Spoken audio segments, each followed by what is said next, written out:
কারণ এটা তো আসামের মাটি। আর সারা ভারতবর্ষের যত রাজ্য আছে,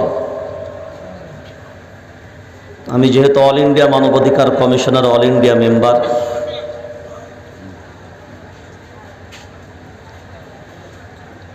যার কারণে সারা ভারতবর্ষের যে প্রান্তে সংখ্যালঘু সম্প্রদায়ের মুসলিম সমাজের মানুষ, অন্যান্য সংখ্যালঘু সম্প্রদায়ের মানুষ যারা অত্যাচারিত হয়, যখনই জালিমদের মাধ্যমে অত্যাচারিত হয়েছে, সেই প্রান্তের বহু প্রান্তে আমাকে ছুটতেও হয়েছে বা এখনও ছুটতে হয়। যার কারণে আমরা যতটুকুন জানি, সারা ভারতবর্ষের যত রাজ্য আছে প্রায় 30টার মতো, তার মধ্যে সব থেকে অবস্থা করুণ যে রাজ্যটির নাম, সেই রাজ্যটা হলো আসাম।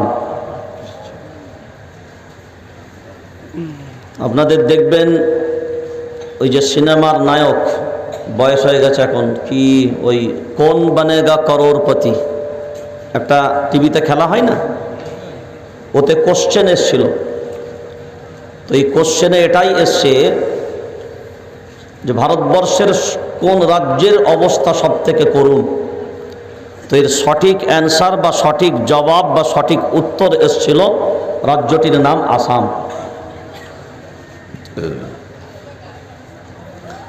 এখন সব থেকে বড় জিনিস হলো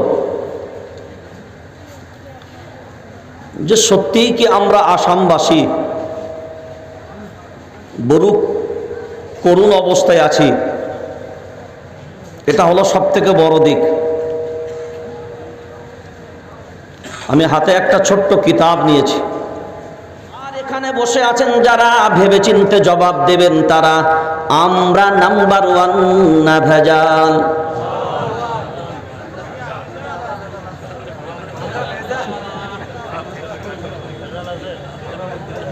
জোরে বলেন।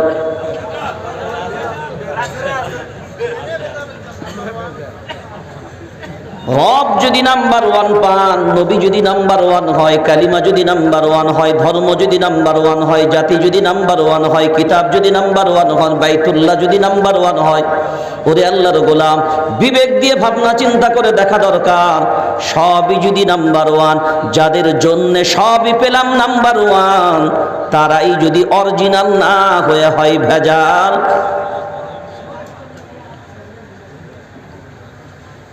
এবার যদি লক্ষ্য করে দেখি,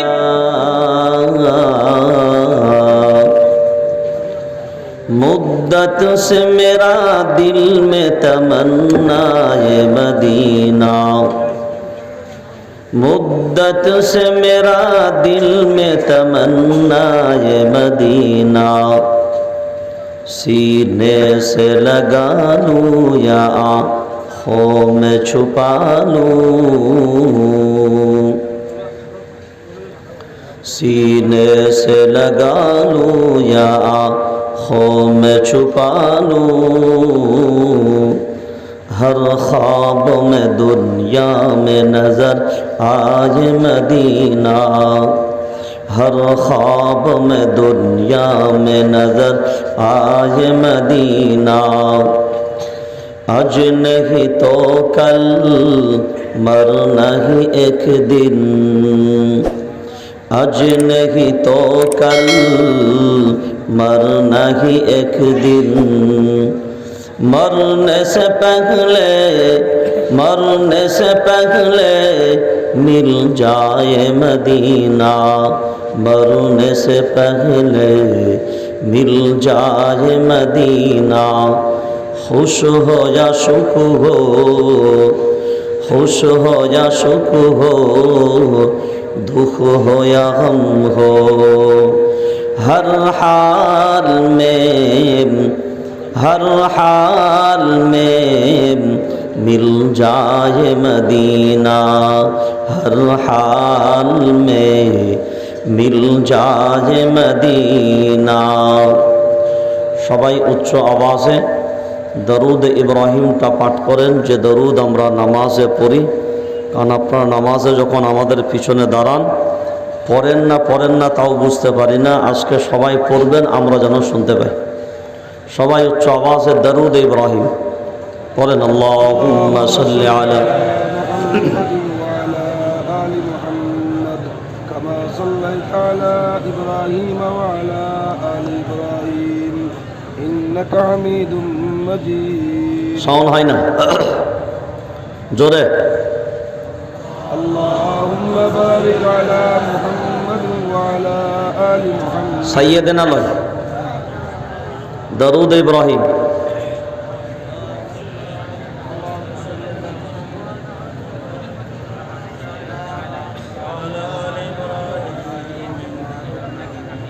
পড়েন। যুবকগুলো কি ব্যাপার?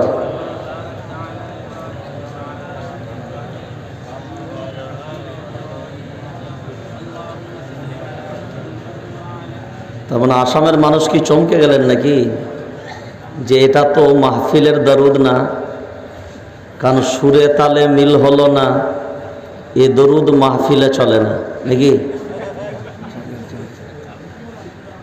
দেখে তো সেটাই মনে হলো।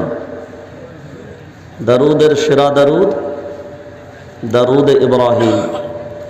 আমরা প্রচলিত প্রথাগত অভ্যাস করে নিয়েছি মাহফিলের দরুদ আলাদা, নামাজের দরুদ আলাদা। আমরা যদি মাহফিলগুলোতেও এই দরুদ পড়ার প্রচলন ঘটাই, সওয়াব বেশি না কম? বেশি। তো যে জিনিসে বেশি সেটাতে আমরা খুশি না বেজার? খুশি। তা খুশি যদি হয় আওয়াজটা সেইভাবে হওয়া দরকার ছিল, হলো না কেন? তার মানে অধিকাংশদের এ দরুদ মুখস্থ নাই, আর যেগুলোর মুখস্থ নাই ওগুলো হলো পাক্কা নামাজি। সুবহানাল্লাহ বলেন।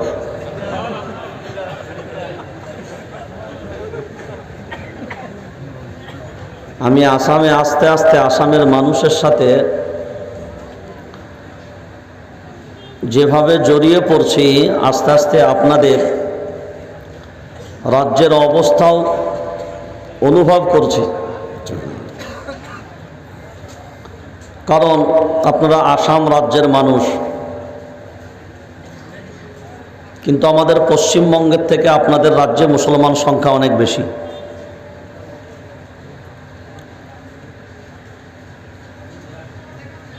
কিন্তু তারপরেও বর্তমান সময় ও পরিস্থিতি আমাদেরকে অনেক ভাবিয়ে তুলছে। এখানে আসামবাসী যারা আছেন, আপনারা দুনিয়ার জমিনের উপরে আছেন নাকি গুগল ম্যাপের বাইরে? সবাই জোরে বলেন। তো আপনাদের যদি মনে হয় গুগল ম্যাপের ভিতরে আপনারা আছেন, তো গুগল ম্যাপ যদি আপনাদেরকে বাদ দিতে না পারে, নিঃসন্দেহে মনে রাখবেন আপনি আল্লাহর আয়াতের বাইরে নেই। আর আল্লাহর আয়াতের বাইরে যদি আপনি না হন, যালিকা বিআন্নাল্লাহা মাওলাল্লাযীনা আমানু, ঈমানওয়ালাদের অভিভাবক আর গার্জেন যেন কেউ ভুলে না যায়, তার নাম আল্লাহ। তার নাম আল্লাহ।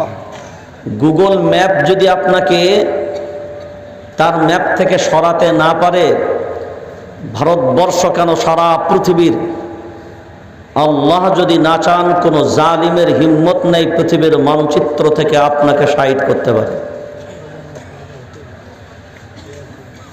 কারণ মনে রাখবে একটা জিনিস, জো ডর গায়া, জোরে বলেন না, এই স্লোগান আমাদেরকে আরো শেষ করেছে। জো ডর গায়া ও গায়া, মর গায়া মানে তো মরে গেল, শেষ। আর কিছু বুঝতে পারবে? ও গয়া क्योंकि डर डर के जीने का वक्त अब खत्म। हम डरने वालों में से नहीं है, हमारा मुकद्दर दुनिया के किसी आदमी ने लिखने वालों में से नहीं है। मेरे मुकद्दर किसके हाथ में है? जोरे बोले बस আল্লাহ যেটা সিদ্ধান্ত নেবে, তার সিদ্ধান্তের উপরে কারোর কলম চলতে পারে? জোরে বলেন পারে? আজকের জলসার স্বনামধন্য সভাপতি, আমন্ত্রিত অতিথি বিশেষ অতিথি ওলামায়ে কেরাম, মঞ্চে ও সামনে উপবিষ্ট সমস্ত উলামা হযরত ও আইম্মায়ে মাসাজিদ, সামনে উপবিষ্ট দিনদার ইমানদার দিনদরদি ভাই সকল, মাইকের আওয়াজ যদ্দূর পর্যন্ত যাচ্ছে, পথচারিত মানুষ, দল মত নির্বিশেষে যারাই আওয়াজ পাচ্ছেন, যারাই শুনতে পাচ্ছেন, সকলকেই জানাই আজকের এই মাহফিলের পক্ষ থেকে, আমার পক্ষ থেকে আন্তরিক শুভেচ্ছা, মোবারকবাদ, অনেক অনেক অভিনন্দন। যেহেতু এই মাদ্রাসা একজন বিখ্যাত আল্লাহওয়ালা বুজুর্গের মাদ্রাসা, তার প্রতিষ্ঠা, এই দ্বীনি ইদারা দিন দিন ধরে দীপ দীপ করে জ্বলে আসছে এতদিন পর্যন্ত। তার সন্তানেরা এখনো পর্যন্ত ধরে রেখেছেন, তার হিতাকাঙ্ক্ষীরা এখনো পর্যন্ত ধরে রেখেছে। আল্লাহ এই প্রতিষ্ঠানকে কিয়ামত পর্যন্ত কবুল করুক বলে আমিন। যারা এর সাথে জড়িত, যারা এর সাথে সম্পর্ক রেখে চলেছেন, কাল কিয়ামতের ময়দানে মহা বিপদের দিন আল্লাহ যেন এই ব্যক্তিগুলোকে এই প্রতিষ্ঠানের সাথে জড়িত থাকার কারণে, এই দ্বীনের সাথে জড়িত থাকার কারণে আল্লাহ যেন আমাদের সকলের জন্য নাজাতের জরিয়া বানিয়ে দেন। শুরুয়াত করার আগে, কারণ এটা তো আসামের মাটি, আর সারা ভারতবর্ষের যত রাজ্য আছে, আমি যেহেতু অল ইন্ডিয়া মানবাধিকার কমিশনের অল ইন্ডিয়া মেম্বার,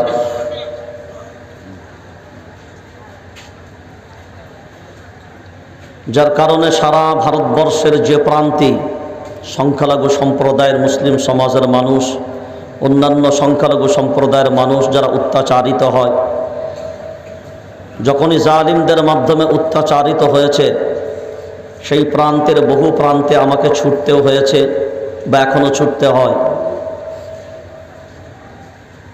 যার কারণে আমরা যতটুকুন জানি, সারা ভারতবর্ষের যত রাজ্য আছে প্রায় 30টার মতো,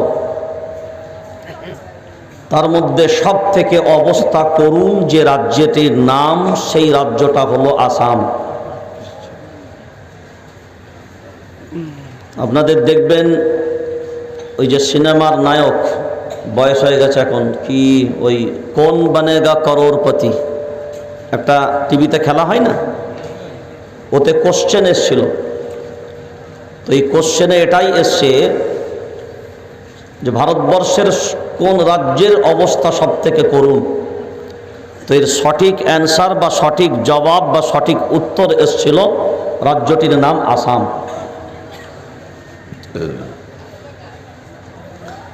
এখন সব থেকে বড় জিনিস হলো যে সত্যিই কি আমরা আসামবাসী বড় করুণ অবস্থায় আছি? এটা হলো সব থেকে বড় দিক। আমি হাতে একটা ছোট্ট কিতাব নিয়েছি। কিতাবটাকে কি সবাই চেনেন? জোরে বলেন। এই কিতাবটার নাম, জোরে বলেন।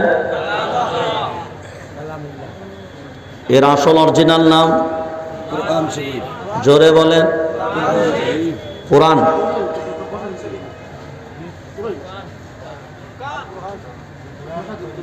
কোরআন না, ফের বলেন। কালামুল্লাহ মানে হলো অপর নাম। কালাম মানে কথা, আর আল্লাহ মানে আল্লাহর কথা। কিতাবুল্লাহ মানে আল্লাহর কিতাব। আল মানে কিতাবটি, আল মানে নাকে রাখে মারিফা করে দিলেন, যুক্ত আপনার নির্দিষ্ট করে দিলেন।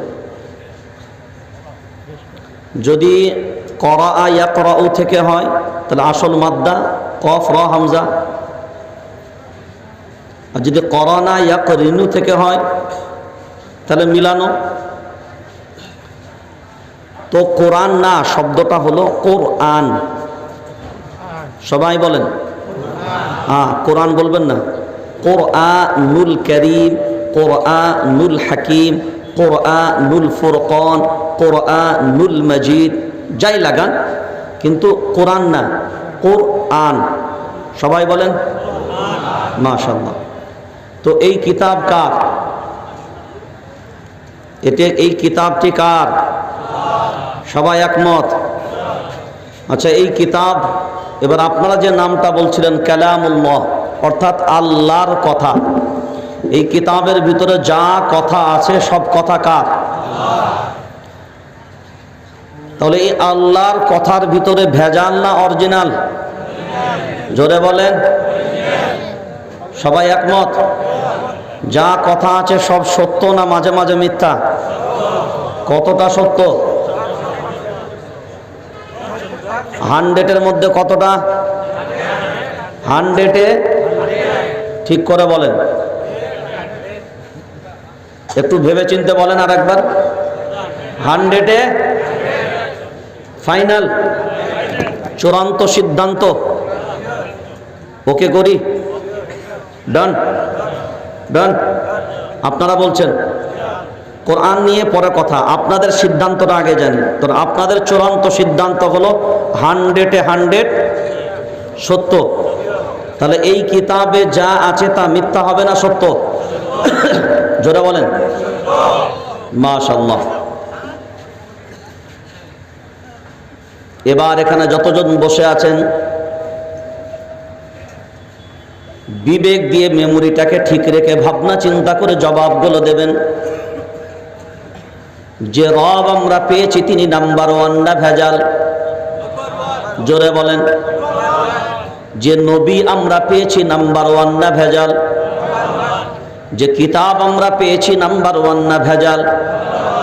যে ধর্ম আমরা পেয়েছি নাম্বার 1 না ভেজাল? যে জাতি আমরা হয়েছি নাম্বার 1 না ভেজাল? যে কালিমা আমরা পেয়েছি নাম্বার 1 না ভেজাল? যে উম্মত আমরা হয়েছি নাম্বার 1 না ভেজাল? যে বাইতুল্লাহ আমরা পেয়েছি নাম্বার 1 না ভেজাল? এবার এখানে বসে আছেন যারা, ভেবে চিন্তে জবাব দেবেন তারা, আমরা নাম্বার 1 না ভেজাল?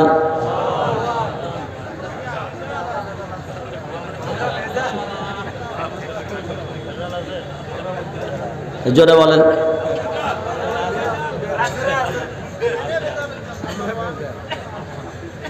রব যদি নাম্বার 1 পান, নবী যদি নাম্বার 1 হয়, কালিমা যদি নাম্বার 1 হয়, ধর্ম যদি নাম্বার 1 হয়, জাতি যদি নাম্বার 1 হয়, কিতাব যদি নাম্বার 1 হয়, বাইতুল্লাহ যদি নাম্বার 1 হয়, ওরে আল্লাহর গোলাম, বিবেক দিয়ে ভাবনা চিন্তা করে দেখা দরকার, সবই যদি নাম্বার 1, যাদের জন্য সবই পেলাম নাম্বার 1, তারাই যদি অরিজিনাল না হয়ে হয় ভেজাল।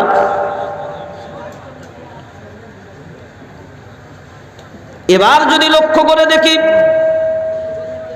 কোরআনুল কারীম সূরার নাম সূরা তাওবা, 10 নম্বর পারা 12 নম্বর সাফার ভিতরে আল্লাহ বলেন, ইল্লা তানফিরু ইউআযিবকুম আযাবান আলীমান ওয়া ইস্তাবদিল কওমান গায়রাকুম ওয়া লা তাদুররুহু শাইআ। আল্লাহু আকবার বলেন। এই কথা কার? সবাই একমত? জোরে বলেন। দুনিয়ার জমিনে জালিমদেরকে এমনি এমনি আপনাদের উপরে চাপানো হয়নি। জালিমদেরকে আমাদের মাথার উপরে চাপানোর পিছনে আমার আল্লাহ আগেই ঘোষণা করেছে, তোর কাছ থেকে যখন দিন বিদায় নেবে, তোর পরিবার থেকে যখন দিন বিদায় নেবে, তোর এলাকা থেকে যখন দিন বিদায় নেবে, দিন থেকে যখন তোরা সরে যাবি, আল্লাহর প্রতি ভরসা তোদের সরে যাবে, দুনিয়ার প্রতি ভরসা জন্মাবে, অন্যের প্রতি ভরসা বেশি করবি, আল্লাহর দিক থেকে তোর তাওয়াক্কুল সরে যাবে। কারণ তোর ভিতরে যদি আল্লাহর প্রতি যদি তাওয়াক্কুল থাকতো, আল্লাহর গোলাম, তুই এক বাক্যে বিশ্বাস করে নিতিস। আল্লাহ কুরআনুল কারীম সূরার নাম সূরা আল ইমরান 4 নম্বর পারা 10 নম্বর সাফার ভিতরে আল্লাহ ক্লিয়ার করে জানিয়ে দিয়েছে, ইয়ানসুরকুমুল্লাহু ফালা গালিবা লাকুম ওয়া ইয়াখযুলকুম ফামান যাল্লাযী ইয়ানসুরকুম মিন বা'দি ওয়া আলাল্লাহি ফালইয়াতাওয়াক্কালিল মুমিনুন। আল্লাহু আকবার বলেন। হেফাজতের মালিকের নাম জোরে বলেন। সবাইকে একমত? আল্লাহ যখন সিদ্ধান্ত দিচ্ছেন এই কিতাবের মাধ্যম দিয়ে হেফাজতের মালিক হলাম আমি আল্লাহ, আমি যাকে হেফাজতের দায়িত্ব নেব, সারা দুনিয়ার সব ক্ষমতা যদি একদিকে হয়, আমি আল্লাহ তারপরেও জানিয়ে দিলাম তার একটা পশম বাঁকা করার ক্ষমতা কারোর নাই। ওই জন্য আল্লাহ কোরআনুল কারীমের ভিতর অপর জায়গায় আল্লাহ নিজে ক্লিয়ার করে দিয়েছেন, ইউরিদুনা আন ইউতফিউ নূরাল্লাহি বিআফওয়াহিহিম ওয়াল্লাহু মুতিম্মু নূরিহি ওয়ালাউ কারিহাল কাফিরুন। আল্লাহু আকবার বলেন। দুনিয়ার 750 থেকে 800 কোটি জনসংখ্যা পৃথিবীর মধ্যে মানুষ, এই 750 কোটি জনসংখ্যা মানুষের মাঝখানে ইসলাম ধর্ম অবলম্বী মানুষদের সংখ্যা হলো আপনার 225 কোটির মতো। কত বললাম? 225 কোটির মতো। এখন বিবেক দিয়ে ভাবনা চিন্তা করে বলেন, সারা দুনিয়ার যত ধর্মের মানুষ সবাই মিলে 2%, আর মুসলমান একক সংখ্যায় 1%, 1/3 পৃথিবীর জমিনে মুসলমানের সংখ্যা। এরপরেও যদি লক্ষ্য করে দেখেন 225 কোটি মুসলমান জনসংখ্যা, তারপরেও যদি সংখ্যার নিরিখে এবার দেশগুলো ভাগ করেন, এক বাক্যে 57টা মুসলিম দেশ। এক বাক্যে কয়টা? 57টা মুসলিম দেশ। এই 57টা মুসলিম দেশ নির্দিষ্টভাবে মুসলিম দেশ হবার পরেও সারা পৃথিবীতে যত দেশ আছে আল্লাহর গোলাম, প্রত্যেক দেশেই যদি আপনি যান, আল্লাহ বললেওয়ালা মুসলমান প্রত্যেক দেশেই পাবেন। সুবহানাল্লাহ। 57টা মুসলিম দেশ একক সংখ্যায়। এরপরেও যদি আমাদের ভয় ভীতি আমাদের ভিতরে থাকে, আল্লাহ বলে ভয়ের জন্য তোরা নয়। কোরআনুল কারীম সূরার নাম সূরা আল ইমরান 4 নম্বর পারা 6 নম্বর সাফার ভিতরে আল্লাহ ক্লিয়ার করেছে, ওয়ালা তাহিনু ওয়ালা তাহজানু ওয়া আনতুমুল আ'লাউনা ইন কুনতুম। জোরে বলেন, জোরে বলেন। কার কথা? ইন, যদি, কুনতুম, তোমরা কি হও? জোরে বলেন। আসামের মাটির মানুষ বলছে মসজিদ বুলডোজার চলছে, ঈদগাহ বুলডোজার চলছে। হঠাৎ করে যখন বুলডোজার চলার সময় হলো, মসজিদ ভর্তি মুসল্লি। যেমনি বুলডোজার শেষ, মুসল্লিও শেষ। আল্লাহ বলেন টেনশন মুমিন যাদের হবে তাদের কোনো টেনশন নাই। এই ওয়াদা যদি আল্লাহর হয়, আল্লাহর গোলাম, আমি আল্লাহ নিজে বলছি, শুনে রেখে দাও, মুমিন যারা হবে তাদের কোনো টেনশন নাই। কারণ তাদের প্রত্যেকটা বিষয় দুনিয়ার কেউ জানুক বা না জানুক, আমার আল্লাহ, জোরে বলেন, জানে না? জানে না। এবার আপনি হিসাবটা ভিড়ান, সব দেশেই যদি মুসলমান পান, মনে রাখবেন একটা কথা, পাথরের ভিতরে যে গিটাণু পোকাগুলো থাকে, এই পোকাগুলোকেও খাওয়ানোর মালিক যিনি, তার নাম, জোরে বলেন, তার নাম আল্লাহ। আপনারা কি বলতে পারেন পৃথিবীতে একটা নবী সব মাখলুককে খাওয়ানোর চিন্তা ভাবনা নিয়েছিলেন? ওই নবীটার নাম কি? সবাই জোরে বলেন। এ ঘটনা শুনেছেন না? সবাই জানেন না? কি সব রান্না করলো, রান্না করে সব খাবার কয়টা প্রাণীতে খেয়েছে? জোরে বলেন। একটা। কি মাছ?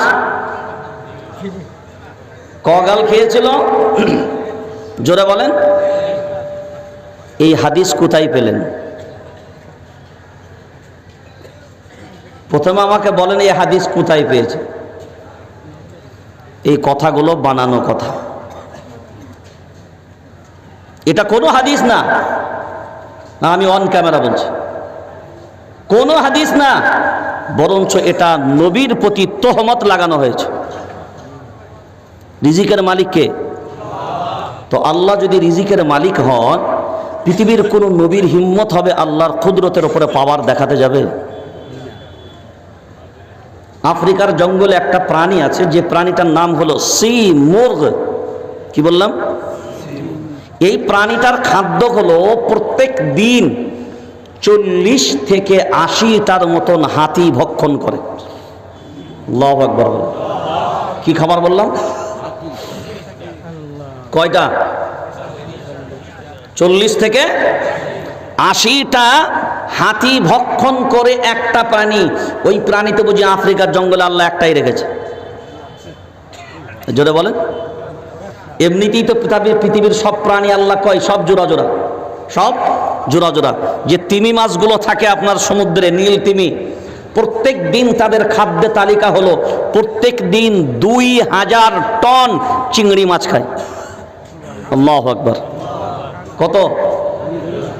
তো সুলাইমান আলাইহিস সালাম তিনি নবী হওয়ার পরে তিনি এই কথার ধৃষ্টতা কি করে দেখাতে পারেন যে সারা পৃথিবীতে প্রথম কথা হচ্ছে সারা পৃথিবীতে কত মখলুক আছে, সারা পৃথিবীতে কত প্রাণী আছে, এটা দুনিয়াবাসী কেউ জানে?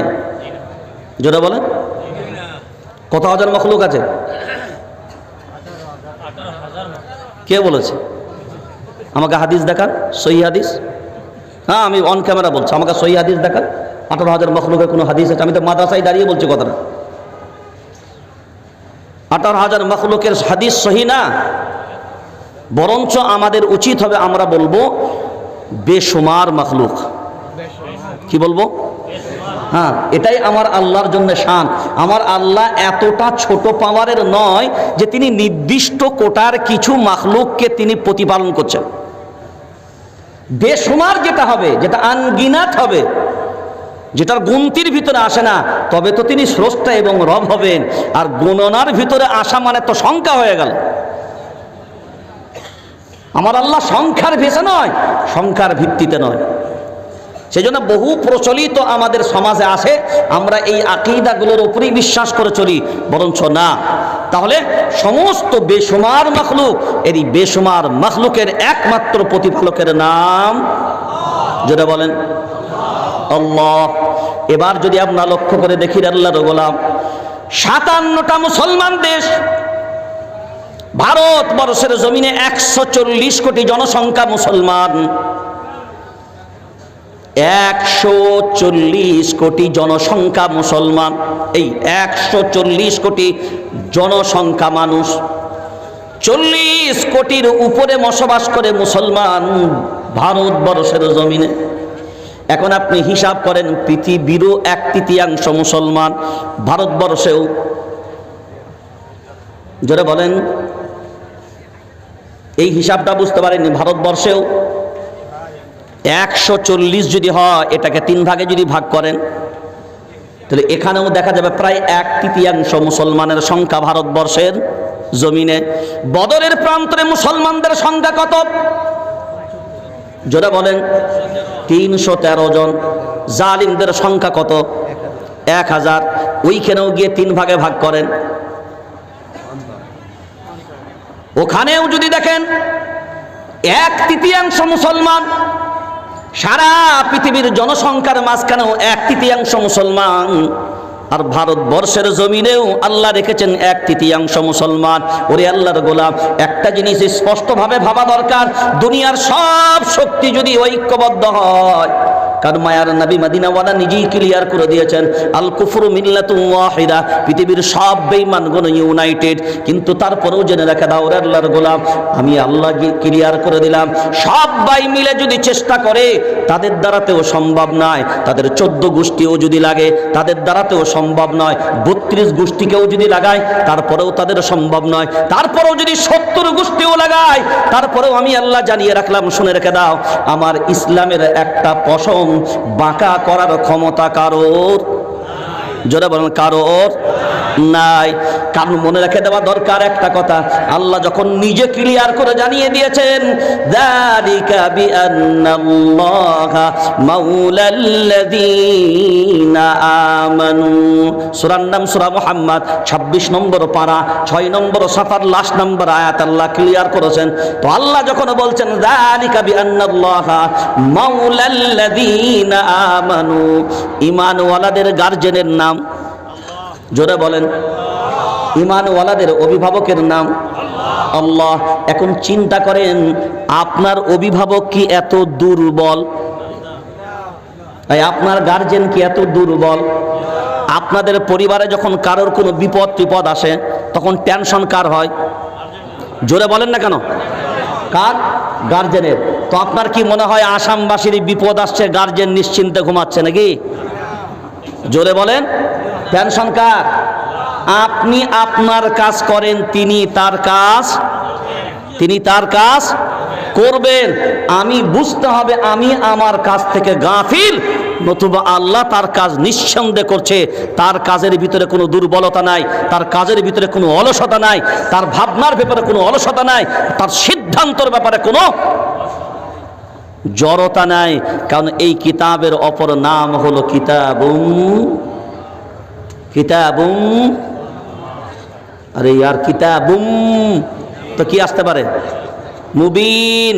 কিতাবুম মুবিন, এই কিতাবের অপর নাম হলো কিতাবুম মুবিন, ইয়ানি স্পষ্টময় বর্ণিত কিতাব।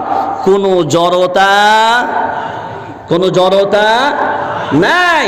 আর আপনি নিজে এই কোরআনুল কারীম, আল্লাহ সূরা আহজাব 22তম পারা 6 নম্বর সাফা লাস্টের দিকে আল্লাহ বর্ণনা করেন, ইন্না আরাদনাল আমানাতা আলাস সামাওয়াতি ওয়াল আরদ ওয়াল জিবালি ফাআবাইনা আন ইয়াহমিলনাহা ওয়া আশফাকনা মিনহা ওয়া হামালাহাল ইনসান ইন্নাহু কানা যালুমান জাহুলা। আল্লাহু আকবার বলেন। আরে এত বড় পাওয়ার থাকার পরে মুসলমান টেনশন নেবে? এত বড় শক্তি থাকার পরে মুসলমান টেনশন নেবে? আপনি আসামবাসী হন, আর ত্রিপুরাবাসী হোক, আর পশ্চিমবঙ্গ হোক, আর ভারতবর্ষের যে প্রান্তি হোক, মনে রেখে দেবেন ঈমানওয়ালা যেখানে আমার রব সেখানে। ঈমানওয়ালা যেখানে আমার রব সেখানে। আপনি পৌঁছান আর না পৌঁছান, আমার রব পৌঁছাতে পারে না? জোরে বলেন। হ্যাঁ, ফাইন তাওয়াল্লাউ ফাকুল হাসবিয়াল্লাহ লা ইলাহা ইল্লাহু আলাইহি তাওয়াক্কালতু ওয়া হুয়া রাব্বুল আরশিল আযীম। আল্লাহু আকবার বলেন। আরে এত শক্তি আল্লাহ দিয়েছে, এত পাওয়ারের কথা বলেছে, আপনি না বললেন যা আছে 100 সত্য, এর ভিতরে কোনো দুর্বলতা নেই। তো এর ভিতরে যখন দুর্বলতা নেই, এই কথাগুলো যিনি বলেছেন তার ভিতরে দুর্বলতা আছে নাকি? তার সিদ্ধান্তের উপরে দুর্বলতা আছে নাকি? সব পেয়েছি নাম্বার 1, শুধু আমরা ভেজাল। কি বললাম? কারণ ওই যে 313 জন বিশ্ব জয় করেছিল, 313 জন ভেজাল ছিল না অরিজিনাল? জোরে বলে অরিজিনাল। যার কারণে 313 জনের পক্ষে ছিলেন কে? ফালাম তাকতুলুহুম ওয়ালাকিন্নাল্লাহা কাতালাহুম ওয়ামা রামাইতা ইদ রামাইতা ওয়ালাকিন্নাল্লাহা রামা। আল্লাহু আকবার। ফালাম তাকতুলুহুম ওয়ালাকিন্নাল্লাহা কাতালাহুম ওয়ামা রামাইতা ইদ রামাইতা ওয়ালাকিন্নাল্লাহা রামা। এটা আল্লাহর কথা, আমার বাপের তো নয়। আর পশ্চিমবাংলা আমার বাপের ডায়েরি থেকে এনেও বলছি না, আল্লাহ নিজে ক্লিয়ার করে বলছেন, ওই দুশ্মনগুলোকে তোরা কতল করিসনি, আমি আল্লাহ কতল করেছি তোমাদের পক্ষে। ওই দুশ্মনের কলিজার ভিতরে তীরগুলো তোমরা নিক্ষেপ করনি। ইদ রামাইতা ওয়া রামাইতা ওয়ালাকিন্নাল্লাহা রামা। তোমরা তীর চালিয়েছো, আর ওই তীরগুলোকে বেঈমানদের জালিমদের কলিজার ভিতরে ঢুকিয়ে দেবার দায়িত্ব আমি আল্লাহ আমার কুদরত বহন করেছি। এ স্বীকৃতি তো আমি দিয়েছি। তোমার হয়তো মনে হচ্ছে ওদের চালাকি বুঝতে পারছি না, ওদের ভাবনা বুঝতে পারছি না। যালিকুম ওয়া আন্নাল্লাহা মুহিনু কাইদিল কাফিরিন। কাফির মানে হলো অবিশ্বাসী, যারা সত্যকে অস্বীকার করে তারাই হয় কাফির। কাফির মানে আমরা সাধারণত মনে করি অমুক তমুক, না, যারা প্রকৃত সত্যকেই অস্বীকার করে এরাই হলো প্রকৃতপক্ষে কাফির। সেটা আমাদের ভিতরেও সত্যকে অস্বীকারী আছে না নাই? জোরে বলেন।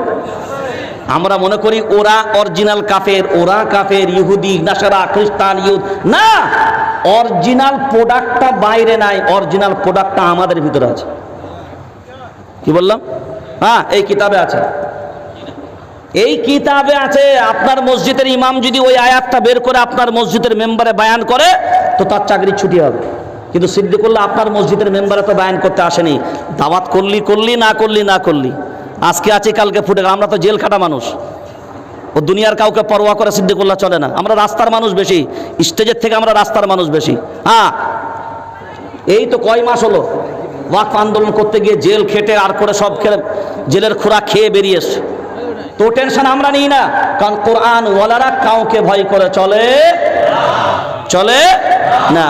আপনারা জানেন ইতালির সাথে যখন লিবিয়ার যুদ্ধ হচ্ছিল, তো লিবিয়ার মাঝখানে একজন বিশ্ববিখ্যাত আলিম ছিলেন, অনেকেই এর নাম জানেন। সেই নাম হলো শেখ ওমর মুখতার, বিশ্ববিখ্যাত একজন পণ্ডিত মানুষ। তো লিবিয়ার বাসী তিনি, তো লিবিয়া তার সমস্ত চাহাত, তার মুরিদানরা এবং তার হিতাকাঙ্ক্ষী যারা, তারা বলছে শেখ, এ তো ইতালির সিনারা পুরো লিবিয়া ঘিরে ফেলেছে এবং যে কোনো মুহূর্তে তারা আকাশ পথে হামলা চালাবে, বিমারু দ্বারা তারা হামলা চালাবে। শেখ আপনার ওমর মুখতার সাহেব বলছেন, সত্যিই কি তারা আকাশপথে হামলা চালাবে? তো বলছে হ্যাঁ, তারা আকাশপথে হামলা চালাবে। বলছে তারা যদি আকাশপথে হামলা চালায়, আচ্ছা তাদের হামলাটা বা তাদের বিমানগুলো, তাদের বিমানগুলো কি আরশে আজিমের উপর দিকে যাবে না তার নিচের দিকে? তো তার হিতাকাঙ্ক্ষীরা বলছে হযরত সাহেব, কোনো বিমানের কি আর হিম্মত হয় যে আসমান ভেদ করে যাবে? সবাই তো আরশে আজিমের উপর দিকে কেউ যাবে না, সব নিচের দিকেই যাবে। তো শেখ ওমর মুখতার বলছেন, আরে খামোখাই তোমরা টেনশন বাড়াও, যদি আরশে আজিমের উপর দিকে বিমানগুলো না যায় তবে তুমি কেন টেনশন নাও? কারণ আমার আল্লাহ তো নিজে ক্লিয়ার করে বলে দিয়েছেন, ফাইন তাওয়াল্লাউ ফাকুল হাসবিয়াল্লাহ, ফাইন তাওয়াল্লাউ ফাকুল হাসবিয়াল্লাহ। কেউ যখন তোমার সাথ দেবে না তুমি ভাববে না যে তোমার আল্লাহ সাথ দেবে না। কেউ যখন তোমার সাথ দেবে না তুমি এই কথা ভাবছো কেন? কারণ কেউ তোমার সাথে থাকুক বা না থাকুক, তোমার আল্লাহ তোমার সাথে আছে। তো আরশে আজিমের উপর দিকে যদি বিমানগুলো না যায়, আমার আল্লাহর আরশে আজিম যদি অক্ষত থাকে, আমার হিফাজতকারী তো আমার আল্লাহ, তো তিনি যখন রক্ষিত থাকবে, তার আরশে আজিম যখন রক্ষিত থাকবে, দুনিয়ার কোনো মায়ের লালের হিম্মত নাই আমাদের একটা পশম বাঁকা করতে পারে। আমার মনে পড়ে আমাদের পশ্চিমবঙ্গে মাওবাদীর একটা দৌড় চলছিল। তো আমি যেহেতু বহু সংস্থার সাথে যুক্ত, বহু সংগঠনের দায়িত্ব নিয়ে পড়ে আছে, সারাদিনই তো আমার কাজই থাকে অফিস আদালত কোর্ট কাছরা নিয়ে পড়ে থাকে। আপনাদের আসামেরও বহু আইনজীবীদের সাথে আমাদের সম্পর্ক, কারণ অল ইন্ডিয়া যে বুদ্ধিজীবী মঞ্চ আছে সেই মঞ্চের যেহেতু আমি অল ইন্ডিয়া মেম্বার। আপনাদের আসামেরও কয়েকজন আইনজীবী আপনাদের গুয়াহাটি হাইকোর্টের, তাদের সাথেও আমাদের সম্পর্ক অলরেডি আছে। আসামের সুখ দুঃখের কথা যাই হয় প্রত্যেক দিন আপডেট একটা পাই আলহামদুলিল্লাহ। তো আমার কনভয় যাচ্ছে, শান্তি প্রতিষ্ঠিত করার লক্ষ্যে আমরা আগালাম। সন্ধ্যা ঘনিয়ে এসছে, মাওবাদী এলাকা, বিশাল বিশাল জঙ্গল। হঠাৎ করে সিআরপিএফ জওয়ান বোঝেননি তো, সিআরপিএফ জওয়ানদের হাতে কি থাকে? ললিপপ। কে বললো পিস্তল? আপনারা তাহলে চেনেনই না। সিআরপিএফ জওয়ানদের হাতে থাকে AK-47, যেটা বিএসএফ জওয়ানদের হাতে থাকে। তো AK-47 তাদের হাতে থাকে। AK-47 মানে মুরব্বীরা মনে করছে ওটা বুঝি নতুন কোম্পানির আপডেট কত চকলেট নাকি। তো হঠাৎ করে এক পর্যায়ে আমার গাড়ি কনভয় আটকে দিয়ে আমি নিচেই নামলাম। তো বলছে আপ अंदर नहीं जा सकते। थोड़ा थोड़ा हिंदी समझते हैं ना आप लोग? हाँ, आप अंदर नहीं जा सकते। मैंने पूछा क्यों? नहीं हमारे डीजी का ऑर्डर है, आप अंदर नहीं जा सकते। फिर मैंने पूछा, मैं तो कलकत्ता के लाल बाजार से परमिशन लेकर आया हूँ, मैं तो जाऊंगा, मुझे जाना है, मैं जाने के लिए आया हूँ, मैं परमिशन लेकर आया हूँ। नहीं आप अंदर नहीं जा सकते। फिर उन्होंने कहा नहीं आप अंदर नहीं जा सकते। मैंने बोला मैं जाकर ही रहूंगा, आप रोक नहीं सकते। अगर तुम गर्म हो तो हम थोड़ा कम नहीं है, हम भी कुरान वालों में से है ना। हाँ तुम्हारे हाथ में लॉलीपॉप है, मगर हमारे हाथ में अल्लाह की किताब है। अल्लाहु আকবার বলেন। কারণ সাহাবায়ে কিরামদের হাতে কি ছিল? জোরে বলেন। তাদের হাতে কোনো কামান ছিল? স্ট্যাট গান, machine gun, rifle, 47, grenade, missile কিচ্ছু না। কি ছিল? জোরে বলেন। বাস একটাই তাদের হাতে ছিল, বাস এইটাকে আপন বানিয়ে নিয়েছে, কলিজার সাথে সম্পর্ক জুড়ে দিয়েছে। এই কিতাবকে এমনভাবে তারা বিশ্বাস করে নিজেদের কলিজার সাথে সম্পর্ক রাখিয়েছে, যার কারণে বলেছে তোদের দুনিয়ার কোনো শক্তির হিম্মত নাই ঈমানওয়ালাদেরকে পরাজয় করতে পারে। একটা নমুনা নাই দুনিয়ার জমিনে। এবার যখন আটকে দেয়, আমিও বলি যাব, সেও বলে ছাড়বে না। এক পর্যায়ে বলে आप अगर अंदर जाने की कोशिश करेंगे तो हम चला देंगे। যখন বেটা বলেছে চালা দেंगे, তখন গেল চাঁদিটা গরম।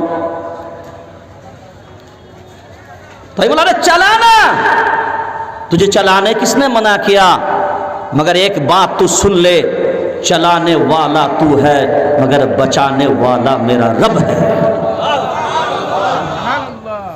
दूसरी बात तू भी सुन ले, तेरे हाथ में बंदूक है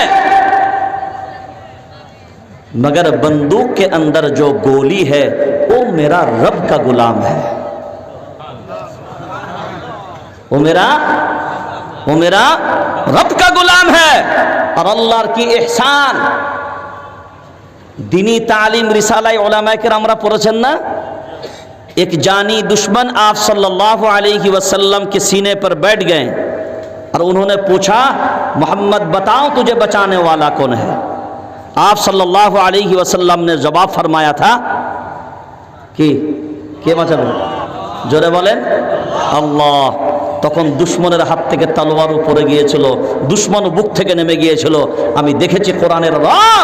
এই কথা বলার সাথে সাথে আল্লাহর কি ইহসান, সে বেটা লাগিয়েছিল AK-47টা এইখানে, ঠিক হ্যাঁ এই সিনাটাই বলছে। আর এই সিনাতে কি আছে? কারণ আমি একজন হাফিজে কোরআন, আমি কোরআনটা এমনি নিয়েছি আপনাদেরকে বিশ্বাসযোগ্যতা বাড়ানোর জন্যে, কোরআন খুলে দেখার জন্য নয়, যাতে করে আপনি কোরআনের গ্রহণযোগ্যতা আপনার কাছে থাকে। ওই জন্যে কিতাবটা হাতে নিয়েছি আপনাকে প্রমাণ করার জন্যে। সিনায় এই জায়গায় কোরআন লাগানোর, আপনার বন্দুক লাগানোর পরে আমি লক্ষ্য করে দেখলাম এই আওয়াজ দেওয়ার সাথে সাথে বেটার বন্দুকও সরে গেল আর বেটাও সরে গেল। আলহামদুলিল্লাহ রাস্তা প্রশস্ত হয়ে গেল, আগিয়ে চলে গেলাম আমার গন্তব্যস্থানে। আজ যদি ওখান থেকে পিছিয়ে আসতাম এরা সুযোগ পেত। কারণ যে ভয় করে তাকেই ভয় দেখায়। দেখেন না আপনাদের আসামে কিরাম কি বলে জানি না, এই যাদেরকে রাগায় ওদের আপনাদের ভাষায় কি বলে? এ তো মানুষের পিছনে লাগে না, কিছু কটু বাক্য বলে মানুষ রাগান্বিত হয়। আপনাদের আমাদের কলকাতার ভাষায় রাগানো বলে, আপনাদের কি বলে?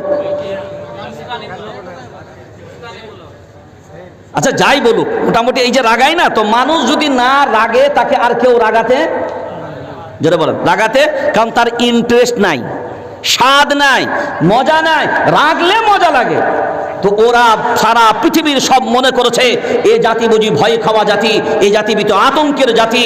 না, এই জাতি ভয় খানেওয়ালা জাতি নয়, এই জাতি আতঙ্কের জাতি নয়। ভারতবর্ষের জমিনেও এ জাতি ভয় করে চলবে না, ভারতবর্ষের জমিনেও আতঙ্ক নিয়ে চলবে না। কারণ এ দেশ কারোর বাপের দেশ না, এ দেশ হলো আমার বাপের দেশ।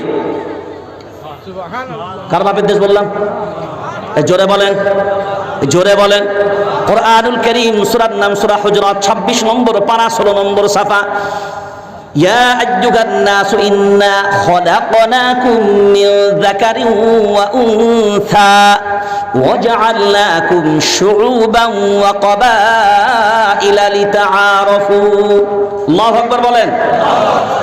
আল্লাহ নিজে বলেছেন, একটা পিতার একটা মাথা দ্বারা আমি আল্লাহ এই পৃথিবীর মানব মণ্ডলীকে আমি আল্লাহ বানিয়েছি। আর ওই প্রথম একটা পিতা আর একটা মাতা, আমাদের সকলের পিতার নাম কি? জোরে বলেন। ওই জন্য তার লাকাব হলো আবুল বাশার, সমগ্র পৃথিবীর মানব মণ্ডলীর তিনি পিতা। এবার বলেন, আমাদের সকলের মায়ের নাম হলো, আম্মার নাম হলো মা হাওয়া আলাইহিস সালাম। ওরে মুসলমান, বিবেক দিয়ে ভাবনা চিন্তা করে বলেন, এই আদম আলাইহিস সালামকে আল্লাহ বানালেন, বানানোর পরে জান্নাতের ভিতরে রাখলেন। ঘটনার দিকে আপনার যাব না, জান্নাতের ভিতরে মা হাওয়া আলাইহিস সালামও ছিলেন। অপ্রীতিকর ঘটনা ঘটে গেল, ওখান থেকে আদম আলাইহিস সালাম, মা হাওয়া আলাইহিস সালাম, এই আদম আলাইহিস সালাম তিনি প্রথম নবী এবং প্রথম মানুষ, প্রথম নবী এবং প্রথম মানুষ। এবার জান্নাত থেকে আল্লাহ পাঠালেন কোথায়? জোরে বলেন। জান্নাত থেকে আল্লাহ পাঠালেন কোথায়? দুনিয়ায়। দুনিয়ায় কোন দেশে পাঠালেন আল্লাহ? জোরে বলেন। অখণ্ড ভারতবর্ষ যখন ছিল, শ্রীলঙ্কা ভারতের অংশ, বাংলাদেশ, নেপাল, পাকিস্তান, বার্মা, ভুটান, আফগানিস্তান সব ভারতের অংশ। এই অখণ্ড ভারতবর্ষের জমিনে ওই সময় শ্রীলঙ্কার মাটিতে আমার আপনার সকলের পিতা আদম আলাইহিস সালামকে আল্লাহ পাঠালেন এই ভারতের মাটিতে। এবার মুসলমান ভাবনা চিন্তা করে নয়, হে ভারতবাসী তুমি জবাব দাও, এই ভারতবর্ষের মাটিতে আমার আব্বা দুনিয়ায় প্রথম আসলেন, আমরা আব্বা বলে ডাকি, তাই তিনি আমাদের আব্বা। কিন্তু অন্যদের কাছে বলে না না, আমরা তৈরি তো মানুষ থেকে না। মিস্টার ডারউইন সাহেবের বক্তব্য হলো মানুষ তৈরি, জোরে বলেন, বাঁদর থেকে মানুষ তৈরি। জোরে, মানুষ তৈরি বাঁদর থেকে। এখন আপনারা কি থেকে তৈরি? জোরে বলেন। মানুষ থেকে না? মানুষ থেকে না? ইয়া আইয়ুহান নাসু তাকু রাব্বাকুমুল্লাযী খালাকাকুম মিন নাফসিন ওয়াহিদা ওয়া খালাকা মিনহা যাওজাহা ওয়া বাসসা মিনহুমা রিজালান কাসীরান ওয়া নিসাআ। কার কথা? আল্লাহ। মানুষ থেকে আমরা তৈরি হয়েছি, ওই জন্য আমাদের পিতার নাম হলো আদম আলাইহিস সালাম। যারা বলছে বাঁদর থেকে মানুষ তৈরি, তাহলে বাঁদর থেকে মানুষ তৈরি যদি ডারউইন সাহেবের বক্তব্য হয়, তো আমি সেই সময় বললাম, ডারউইন সাহেব, বাঁদর থেকে যদি মানুষ তৈরি হয়, তাহলে আপনিও তো বাঁদরের বাচ্চা। আরে বাচ্চা মানে সন্তান, তো যদি বাঁদর থেকে তৈরি হয় তাহলে নিশ্চয়ই আপনিও বাঁদর থেকে তৈরি হয়েছে। তাহলে বাঁদর থেকে যদি আপনি তৈরি হন, তাহলে আপনি তো বাঁদরের বাচ্চা হবেন। কিন্তু আমরা বাঁদরের বাচ্চা, কথা বলে না। কারণ বাঁদর যদি হতাম তাহলে আমরা এই কথা বলতাম। কোরআনুল কারীম সূরার নাম সূরা রহমান। আর রহমান আল্লামাল কোরআন, খলাকাল ইনসান, আল্লামাহুল, জোরসে বলো, আল্লামাহুল খলাকাল, আল্লামাহুল খলাকাল, আল্লামাহুল বায়ান। আল্লাহু আকবার বলেন। হ্যাঁ, বাঁদর ইনসান না, বাঁদর ইনসান না। তাহলে ও কথা বলে না। এখন আপনারা কথা বলেন, তো বাঁদর হলে আপনারা কি করতেন? হুপ হুপ হুপ, এই করতেন তো। কিন্তু খলাকাল ইনসান আল্লামাহুল বায়ান, আপনাকে আল্লাহ কথা বলা শিখিয়েছেন। আলহামদুলিল্লাহ, আপনি কথা বলতে পারেন, এটা আল্লাহ, কারণ এতে যা আছে সব। এখন আপনার মনে হবে এটা তো মুসলমানদের ধর্মীয় কিতাব। চারটা বেদ আছে হিন্দু ধর্মের ভিতরে। কটা বেদ আছে? তাদের ধর্মগ্রন্থ চারটা। চারটা বেদের ভিতরে একটা বেদের নাম হলো ঋক বেদ। ঋক বেদ আমি পড়েছি। ঋক বেদ, ঋক বেদের যিনি ঋষি তিনি বলছেন, ঋক বেদের ঋষি তিনি লিখছেন, ঋক বেদের ভিতরে একটা শ্লোক আছে, মধ্রি না গই, মধ্রি না গই, মধ্রি না গই। তো ঋক বেদের ঋষি বলছেন, দুনিয়ার জমিনে যে ধর্মগ্রন্থের ভিতরে এইরকম 31 বার কোনো আয়াত বা কোনো শ্লোক পাওয়া যাবে, সেই কিতাবটাই তোমাদের জন্য ধর্মগ্রন্থ হিসাবে প্রতিষ্ঠিত হবে। গীতা যান, বাইবেল যান, রামায়ণ যান, মহাভারত যান, যা জিন্দাবিস্তাই যান, সব খুঁজে খুঁজে তালাশ করে যখন পবিত্র কোরআনুল কারীমের ভিতরেও গবেষণা চালানো হলো যে সব ধর্মগ্রন্থ তালাশ করে, তো পবিত্র কোরআনুল কারীম 27তম পারা, সূরার নাম সূরা রহমান। এই সূরা রহমানের ভিতরে আল্লাহ একটা আয়াত, একটা শ্লোক দিয়েছেন। কয়বার? কয়বার?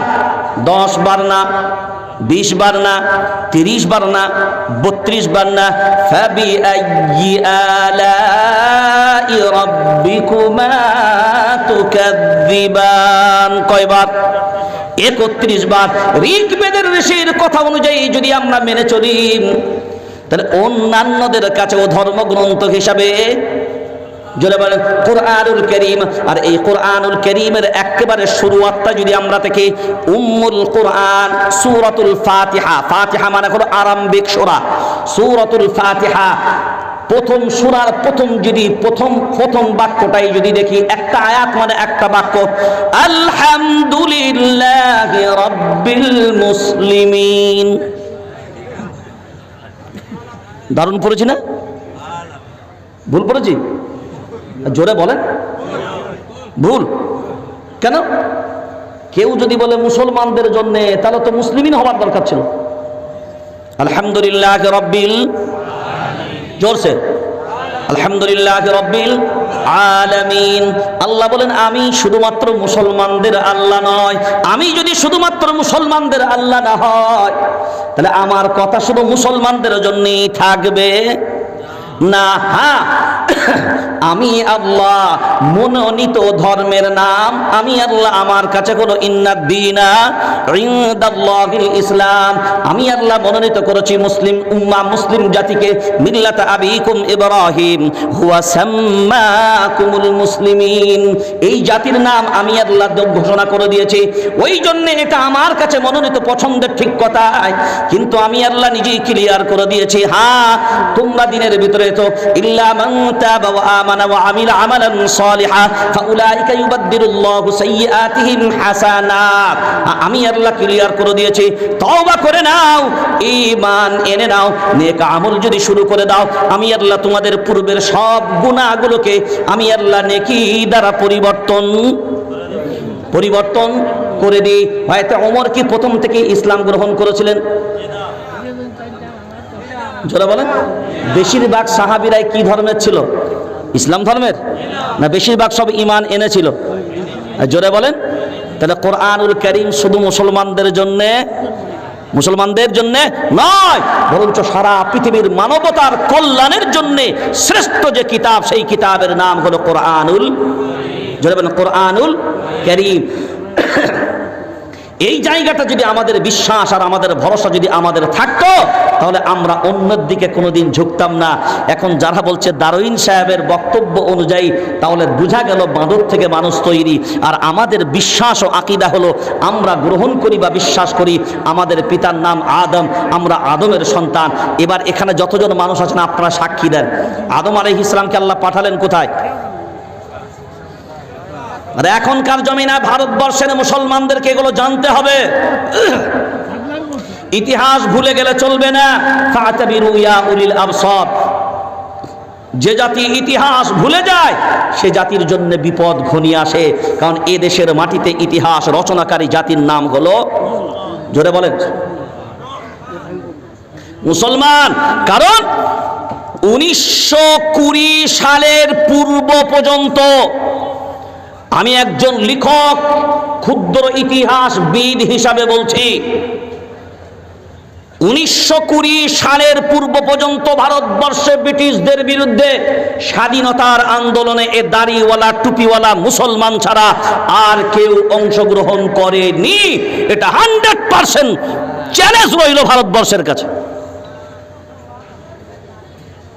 যা এসছে স্বাধীনতার ইতিহাসের জন্য সব 1920 সালের পরে, তার আগে কেউ ছিল না।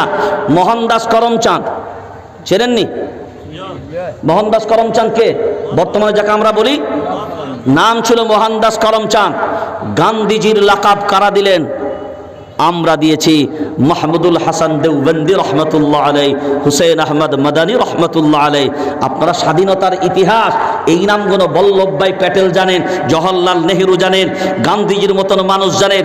মাহমুদুল হাসান দেওবন্দিকে কি করে ভুলে গেলেন? হুসেন আহমদ মাদানী রহমতুল্লাহ আলাইকে কি করে ভুলে গেলেন?